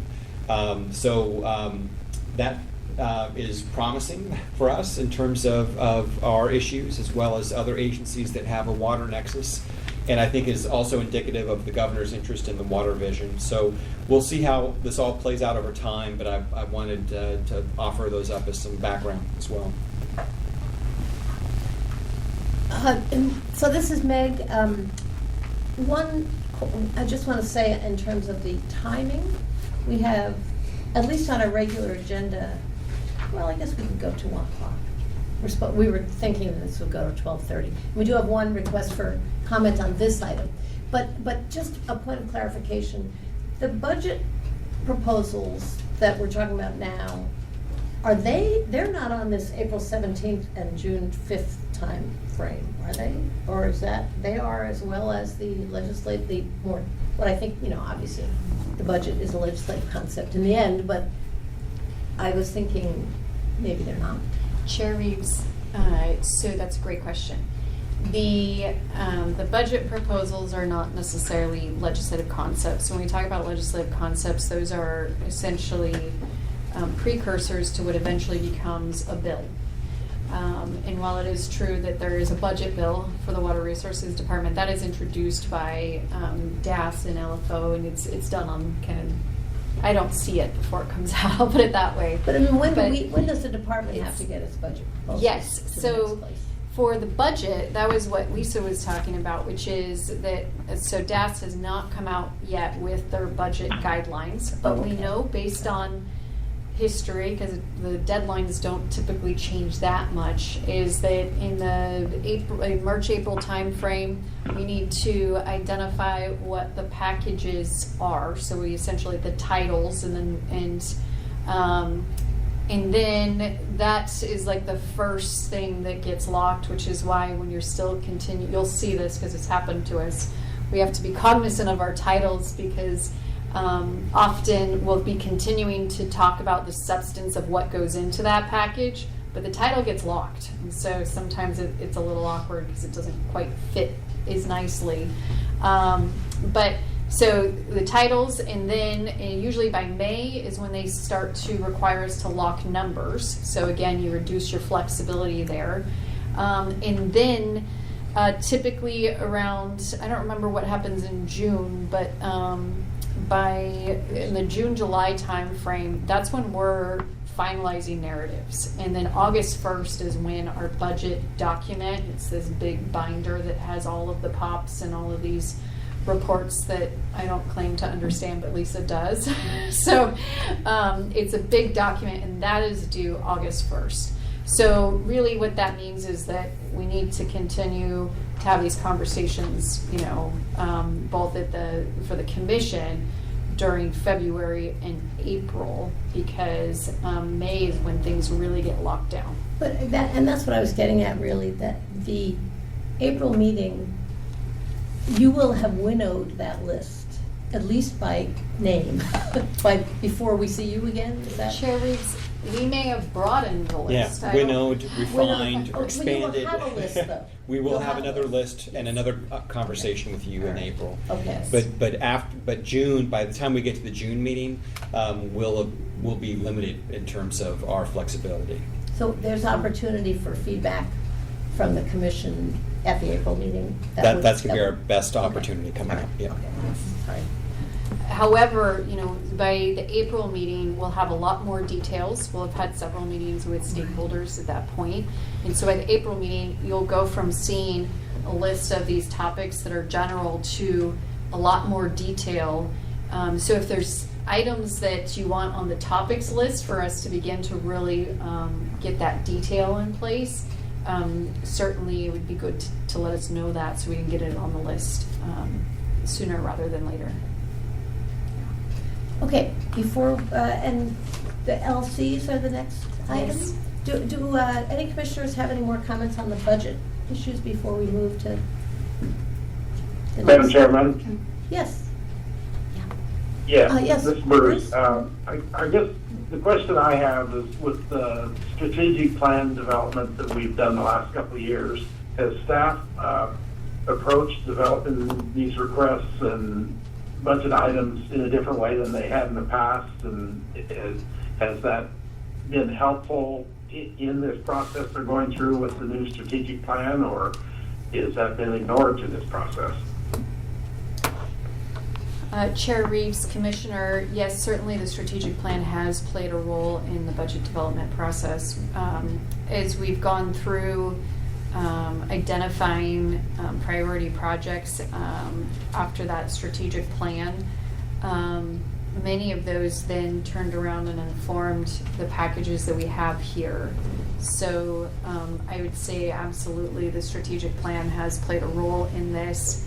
And I think over time we'll try to make those lines clearer. We had some, when we initially did this work, and for the purposes of trying to make this a 3-page document versus a 20-page document, we requested that managers, when they put forward ideas, that they identified how this fit into the strategic plan as well as the IWRS. And so as we go back to having a more in-depth format of these, so in April I would anticipate you'll see more of those direct lines.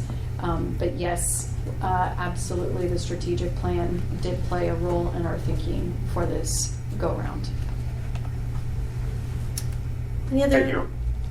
other questions or comments? So, on this agenda, oh, go ahead. Yeah. Was that Joe? Sorry, Madam Chair. This is Joe Mall. So it may be in here, I know this is summarized and distilled already, but in the discussions, in the deliberations, and the ultimate commission decision on the East Valley project, there was recognition that the changes in hydrology, changes in climate in the coming decades are driving more and more calls for assessments of storage potential. And with that deliberation, the commission certainly recognized openly that it's time to dive deeper and reassess our current rules and the implications on in-stream water rights and other things. And so I'm wondering that given how big a task that's going to be, where that might fit in any of these proposed concepts, and or if it needs to be called out separately, because I don't want to lose sight of that. Chair Reeves, I'm going to defer to the director on that one, since I unfortunately recall being sick during those deliberations, and I think he's got more perspective on that. Can't hear you on that, Raquel. What'd you say? I'm going to defer to the director on that one. Thank you, Commissioner. So, Commissioner Mall, again, Tom Byler for the record. I guess my short answer would be that we are going to be, we're having internal conversations, recognizing that there were some significant policy questions that came to the fore in our in your deliberations around the East Valley issue, and we are looking to prepare ourselves to have some policy conversations with you all over the course of coming meetings. And so we're trying to think strategically about that. I've talked with Chair Reeves about this a little bit, and my only caveat is that we haven't had much time to prepare for that. With the legislative session, the short session has really taken a lot of our attention, and my hunch is that by the April meeting we might be able to have some high-level conversation, but then by the June meeting we can start diving into some more meaty issues. All that said, one of the things that I would caution us all around, and I haven't had this conversation with our legal counsel yet, is there may be some sideboards about some things that we won't want to talk about publicly because of the appeal of the East Valley issue. So I have not gotten guidance on that yet, but that will be one thing I'll be looking at to make sure that we are not stepping out of our bounds with respect to issues that are being litigated. So all that said, we plan on having some and presenting some policy discussion opportunities going forward with the commission in the meetings ahead. But I think arguably there are at least one item that I can think of that is germane to kind of the supply-related issues that Raquel mentioned, and it's the one associated with the, I'm not going to remember the right terminology, but this is the one that around doing the assessments of supply or the recharge assessments that was one of the items. And Raquel, if you can help me on that. Do you know which one I'm talking about? Chair Reeves, commissioners, I think perhaps Director Byler. It's the water demand forecast. Talking about the yeah. water demand forecast. Yep. So there are some budget, potential budget request items that could play into the broader policy discussions. Yeah, that's great. Thanks, and I appreciate the fact that it sounds like we'll have a chance to at least keep the discussion alive at some level in April and June. I think just what you demonstrated, Tom, goes to something that Chair Reeves said earlier, that with those the guidance we get from legal counsel, DSG, and others tends to what did you say, Meg? Put our heads down or something. I did say that. And but so that's what but I think you're right. It's not just a capacity issue; it's a cultural thing, and it's a cultural thing in this country. And I think that one of the things that our deliberations highlighted was just how big the storage question is going to be for our region in the coming decades. And so, not discussing storage just to get at a better understanding of the East Valley situation, but to put storage and the potential enhancements and/or conflicts with in-stream water is something that I think we should be very increasingly vocal about, because it goes far beyond the issues at East Valley. So I'm glad to hear we'll have the chance to do that even as early as April. So thank you, Commissioner Mall. Tom Byler again for the record. Just as another example of what our thought, at least my thought process in terms of setting up our meetings as we go forward, we are planning on meeting, the June meeting is planned to be in Hood River. And the reason for that is that we want to be able to tour the Kingsley Reservoir project, which you may recall was a funding item associated with Senate Bill 839, and which was our initial foray into the seasonally varying flows discussion or test, if you will, associated with water supply projects that we fund under that program. So it's an opportunity for us to see the project and to have some discussion about what we've learned around that. So it's just one element of many that relates to the storage and supply issues that we will hope to get on your radar screen and have discussion on going forward. Fantastic. Thanks for setting that up. Okay, do you guys, we have a little bit more material in this agenda item, correct? Okay, and then public comment after that, right after. Chair Reeves, I'd also mention, just as part of this conversation, in the question around budget proposals, I think the rulemaking piece and that placeholder that we have there plays into a lot of these conversations, including a storage conversation. So I would follow up with that one as well. And it may just be a reflection of the impending workload that I'm hearing. So moving into the legislative concepts, this is attachment 3. As you'll see on here, there's the transfers of storage issue, speaking of storage, that continues to remain unresolved. We know that there's a couple dams in the state that are looking at potential dam safety issues and needing to address potentially moving their storage to address those dam safety issues. So that's the location of storage. There's also, as we know, with the Willamette project, a very pressing need to address the character of use issue.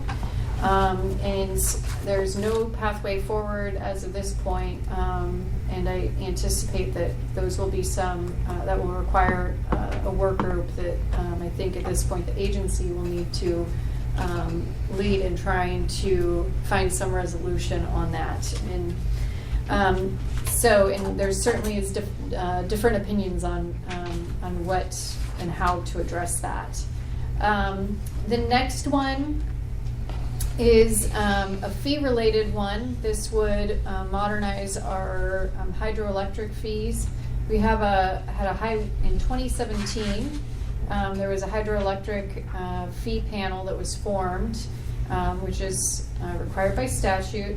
And the fee panel made recommendations on how we adjust fees and link those to an inflation factor. And certainly if you want more details on what the recommendations were, we have Dwight French in the room today. But it looks like there's projects that have gone through relicensing, are paying and have a inflation factor that is higher than projects, and I might be getting this backwards, that are the new projects. There was discussion around making some changes that would make that that fee on par with each other, essentially. And Dwight is not jumping out of his seat, so I think I actually got that one right. And so that's what that one does. The second one that's related to fees is around our 4-year, so every 4 years we have our water right transactions fees, and we've recently included dam safety fees and adjustments associated with inflation on those programs. You'll note that one item that we have brought up for discussion with stakeholders is that we have observed on new water right applications for groundwater that we have an additional fee for each well that's proposed, but we do not have that same per well fee on transfers of groundwater, which can, if you have more wells on an application, each well needs a review, and so it's more complicated. So there's a discussion there about adding a fee on the transfer side so that it's on par with the water rights side. In the next one down, if you, and I apologize, the text is very small, but if you look on the next page, there's 2 programs that we have that are written statute to sunset unless further action is taken by the legislature. The first one that's on this list is the Irrigation District Pilot Project. This one is one that has been around for several years and and has been renewed several times. And it's essentially identifies a certain amount of number of districts that have meet certain criteria in the statute, and they are allowed to, on a season basis, do what we call paperless transfers, essentially. So they submit a map of where they're intending to change acreage within their district boundaries. and that's in place of having to go through the regular irrigation district temporary transfers process or permanent transfers process. So we have this one on our list because it is that program is in statute, is sunsetting, and we have yet to have the opportunity. I see that April's in the room to have a conversation yet about whether the department introduces that legislation or whether the districts have an interest in doing that. So that is on our list for further conversation down the line. In addition, there is the well construction continuing education. So that's the second one that you'll see. If you look at the back page, well, I guess if you look at the back page, it's first.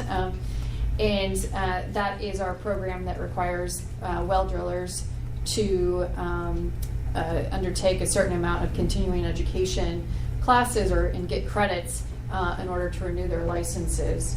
And so that one is also set to sunset in 2022.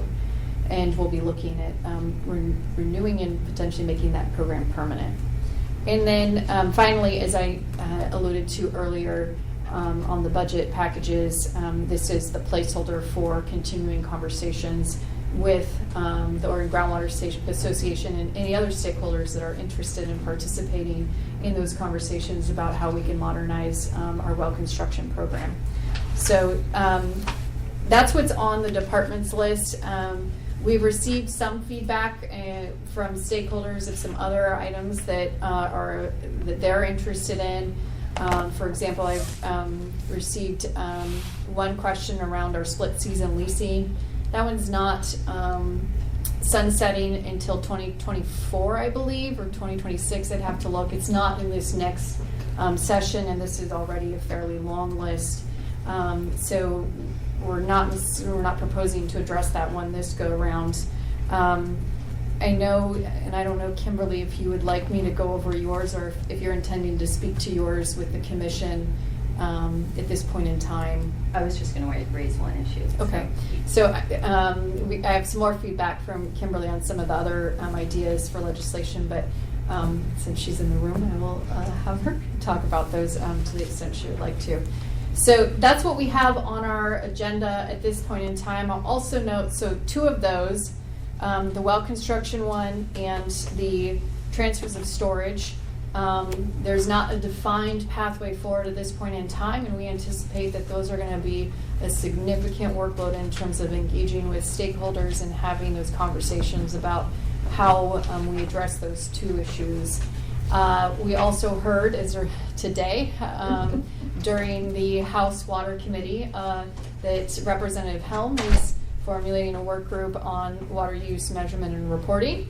And then also it sounded like there was an indication from Representative Wilde, who sponsored the stays bill that we also discussed earlier today, that there appears to be an interest. He didn't say work group, but he would like to continue working on that issue, is what I took away from the hearing this morning.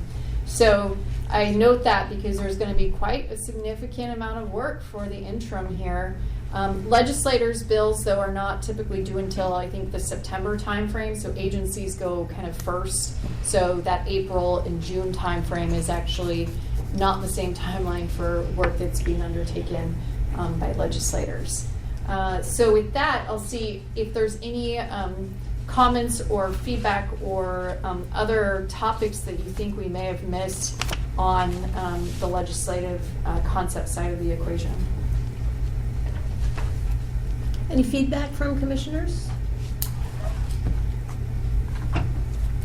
Not really. You've got a full plate once again. All right. We do have a request for public comment. Peggy Lynch from the League of Women's Voters. Thank you. I realize you really don't have it on your agenda. This is Peggy Lynch with the League of Women Voters of Oregon. I wanted to say, first of all, thank you for this morning's approval of the Nehalem Scenic Waterway. We appreciate that. But I really want to say kudos to your staff for all the work that they have done this session, and the interim work that they get to do as we move forward with the governor's 100-year water vision. I have been so impressed, and you can just close your ears or whatever, Raquel, by the breadth of knowledge that she brings to the conversations. She's always careful to bring the agency expert, but she also can answer most of the questions herself. And so it is very impressive, and you are very lucky to have her. I do want to mention a couple of other things. The budgets and litigation issue that I heard this morning, please let stakeholders know if you are in crisis so we don't read about it in the paper, as originally happened with the Department of Forestry, for instance. We often advocate for this agency, and surprises reduce our reputation as well as yours.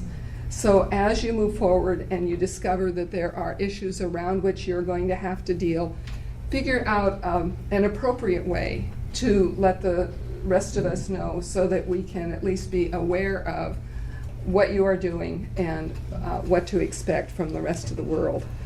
An increase in the revenue forecast may help the league as we advocate for funding not only for the vision work, but dam safety and the resiliency bill, and some items that the governor chose not to move forward, but many of us groups are continuing to advocate for as we move through the rest of this session. The league believes it is important that the legislature save general fund to address emergencies.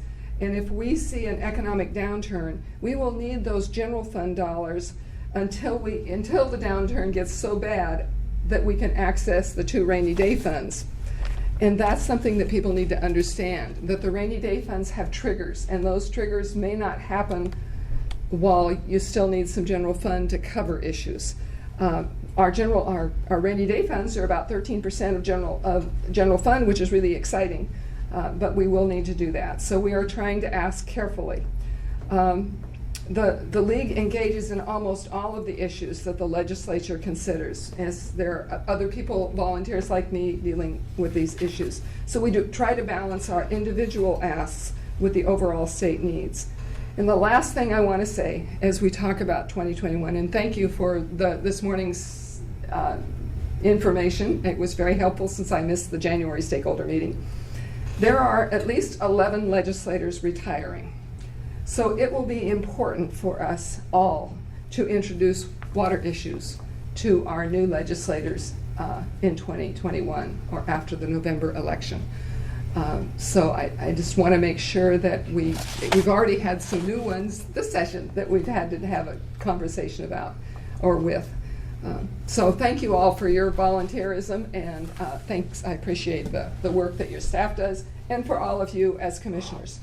Peggy, can I just return those thanks for all the work that you do on Sure. behalf of the people of Oregon? And it's also very helpful. Thank you. And thanks for bringing forth kudos for Raquel. Yeah. For the work she did. Let's see. Here. Yeah. Kimberly Priestley from Water Watch.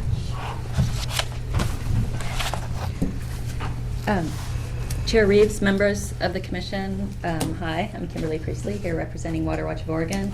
I didn't come with prepared comments, but I just wanted to touch on a few points that were raised as far as the legislation. I think the department is aware of this, as well as some of the stakeholders in the room, but just for the commission's benefit, I did want to flag that the transfer issue is intertwined. The storage piece is one part of it, but there's also a long-standing issue dating back to the late 90s about some sort of ecological and or public interest screen on transfers. It's been raised in recent conversations surrounding the transfer of storage, but I did want to flag that we see that as a key part of the conversation, and we would encourage the state to include that in any documents, just so it's clear. And the issue there, just to clarify, the issue there is right now, for transfers, the only screen, the screen is no injury to existing water rights, And so on streams that don't have in-stream water rights on them, which, you know, there are thousands of stream reaches across the state, in that state, there's no sort of ecological screen, fish screen, public interest screen. And so there is room for harm to rivers and fish. And so there have been discussions, as I mentioned, over the years about some sort of standard. And I think the current discussion about changing the location of storage offers a really good opportunity to revisit that issue. And we are involved in discussions, and you know, hopefully we can find a path forward on that. But I just wanted to flag that for the commission, that that's part of that conversation. I did want to, I think Raquel mentioned this earlier, or she's mentioned it actually a few times, the direction from Representative Helm on measurement and reporting, and we were very glad to hear that this morning. You know, he's sort of given marching orders to a broad base of stakeholders to try and move forward on that, which I think is a very positive step for the state. I did give Raquel, you know, some ideas, but I think, you know, we're part of the stakeholder group and we're fleshing things out, so I'll refrain for now, but just wanted to mostly just flag the transfer issue. So if there are any questions? Any questions for Kimberly? Thank you. Thanks. April Snell from Water Resources Congress. I don't know why I brought my pen up here. I don't have any notes either. Chair Reeves, members of the commission, April Snell, Executive Director with the Oregon Water Resources Congress. Just wanted to make a brief, a couple remarks on the process as well as the pending 21 legislative and budget requests. As has been stated, well, I'll just say, actually restate something. There is no interim anymore. The session may start and end on given dates, but what I've seen in the last few years is the space we used to have and that you guys used to have no longer exists, and it just means that the pace is just continual, and it makes it very intense. And unfortunately, that means that it's much harder to address these very complex water issues that you've heard about today and will continue to hear about. As a representative of irrigated agriculture, we share a number of those concerns, and there are a number of policy issues and budget issues that need to be addressed for not only the benefit of my members, but for the state as a whole, and we're committed to being a part of that. I don't envy the workload that Raquel and others at the agency have, and we'll try and get you guys more resources. And so specifically, Director Byler is aware that myself and a number of other water stakeholders are trying to elevate the conversation of water funding during this very short session. I don't know if we'll be successful in that, but in addition to the funding that was recommended by the governor's office related to the water vision, we're also trying to elevate the conversation about the other budget requests that were leftovers, more or less, from the 2019 session that includes some budget requests for this department. Again, I don't know that we'll be successful in that, but we recognize that in order for our folks to be able to do their job, you guys need to have the resources to be able to do yours. Looking ahead into the 2021 session, I'm still trying to get used to saying those numbers. We're committed to being a part of a variety of conversations. I will highlight the district pilot program that Raquel mentioned. As she indicated, we have not had an opportunity to talk about that and whether or not our organization will introduce the legislation or whether it will be the departments. While it is viewed as a paperless transfer, it is not necessarily a paperless transfer, and so I want to make sure that's clear. There's record keeping and different forms that both the Water Master and the state agency has. Every time this program has come up for sunset, we have been able to get the program extended. We're in discussions right now as far as what we'll be proposing to that program, but there's a very small group of stakeholders who happen to care about that program, and they're represented in this room. So I'm hoping in the spectrum of complex water issues that this is not one of the more complicated ones, but I think Given the other issues that have been highlighted, some of those issues are very complicated and will involve a lot of conversations, whether it's the stored water issue, the automatic stays issue, the water measurement and reporting, and frankly, all of those things need to be addressed at some point. So I guess that's a long way of me saying that we appreciate your work and we're here to be part of the conversations. And I encourage the commission to continue to ask questions, and bear in mind we don't always get to see the deliberations that you have or the questions you have, and I think we all suffer when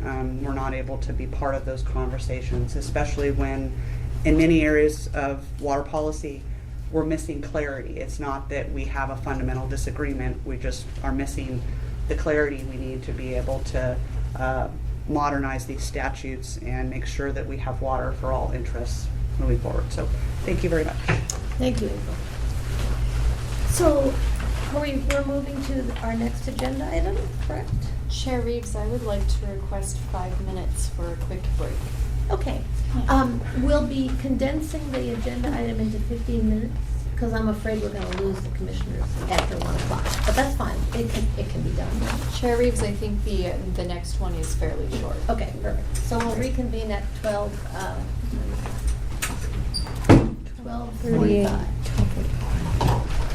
Thank you. Thank you. Really. Back over there to finish up. Right.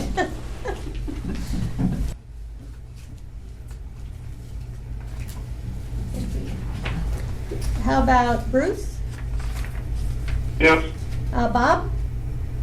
Yes, ma'am. Kathy? Yep. And Eric? Affirmative. All right. Joe? Check one more time. We told people we were going to what did we say, 15 minutes? Quarter to. 5. 5 minutes. Aye. Oh, good. Was that Joe? That might have been Kathy. Oh, 5 minutes. All right. Agenda goes to. Why don't we go ahead and get started? Okay. Joe will be back in a moment, I'm sure. So this is agenda item D. And we're recording. Yes, we are. Okay. For the record, Raquel Rancier, Policy Manager with the Oregon Water Resources Department. We will make this a very brief one, in part because the Commission did have a briefing on upcoming rulemakings back in November. So I don't want to go through in much detail the rulemakings that are here, but I do want to make sure that the Commission is aware of the rulemakings, and we'll talk a little bit in more detail about the ones that are coming up in April for a decision. So with that, if you'll see on this table that we have the Division 20 rules. Those are the dam safety rules resulting from House Bill 2085. Those ones will be up for consideration by the Commission in June, and we anticipate having a briefing on them in April. Similarly, the Division 200, 205, and 240 rules we talked about briefly at the last Commission meeting. We did have a Rules Advisory Committee on that, and I anticipate that we'll be able to have those ready for a Commission decision in June. However, that'll vary based on our workloads and other work that we have. In the meantime, though, if a request comes in to utilize this provision of the law that was passed in 2019, we are ready to do that. We just won't have rules adopted at that point in time for it. So those two, if they are going to be ready for the June Commission meeting, we'll have a more detailed briefing at the April meeting. So moving along, the Division 522 rules, the Commission's been briefed on these a couple times. I think one back when we were out in the Dalles, Mosier area. And this one is or was open for public comment back in January. And I know staff are available if there's questions today. But this one is the one that essentially would allow for water that was developed under a mitigation project to be converted to mitigation credits and be able to be used if certain, essentially if that water remains, that mitigation project, the permit it was attached to, did not end up getting fully developed. So that's part of it. There, in doing the rulemaking with the Rules Advisory Committee, there was a second provision of that was included at the request of the committee, and it relates to incremental development plans and essentially mitigation water that municipalities hold, and being able to have those credits be exchanged between municipalities as opposed to just within. Right now, only the municipality can change it within their water rights, but this would allow it essentially to be so that they could allow another entity to use those credits. So I'll pause on that one to see if I got that right. I'm getting a thumbs up from staff, and to see if there's any questions on that one, because that one will be before the commission in April. So if there are considerations for us as we proceed on that, I want to make sure that you have the opportunity to do so. Any questions from commissioners? Sounds like none. Nope. Okay, so the second rulemaking that will also be before the commission in April for adoption, and I think we've had less conversations about this one, but the commission has quite a bit of experience with this topic area, is reservations of water for multi-purpose storage for future economic development. So this begins to play into the conversation that was discussed earlier around storage, and this is one component of the department and commission's authorities, which is to set aside water for the purposes of economic development in the future. As you may recall, the commission has done a number of, these are set out in rule, and the commission has done a number of extensions in recent years of rules that were set to sunset that had set aside these reservations of water for multi-purpose storage. The last one left that is set to sunset is one in the Powder River Basin for Pine Creek, Eagle Creek, and the Powder Subbasin reservations. And so this rulemaking, they expire on May 26, 2020, unless otherwise extended by the commission in rule. And the proposal is, like what we've done with the other rules in recent years, to extend those an additional 20 years and also change the reporting requirements as we've done with the other rulemaking. So this would make all of them essentially consistent. Without these rules, these reservations will expire and water would not be set aside for future economic development. We've also done some minor corrections in terms of spelling to have consistency in terms of how we spell multi-purpose. So that is another piece you'll see within that rulemaking that we've addressed. This rulemaking is currently out for public comment, so it's and we'll be having a hearing in the basin here in February as well. So those are the two ones that will be coming before the commission in April, as well as a preview of what lies ahead in terms of previews and rulemakings for June.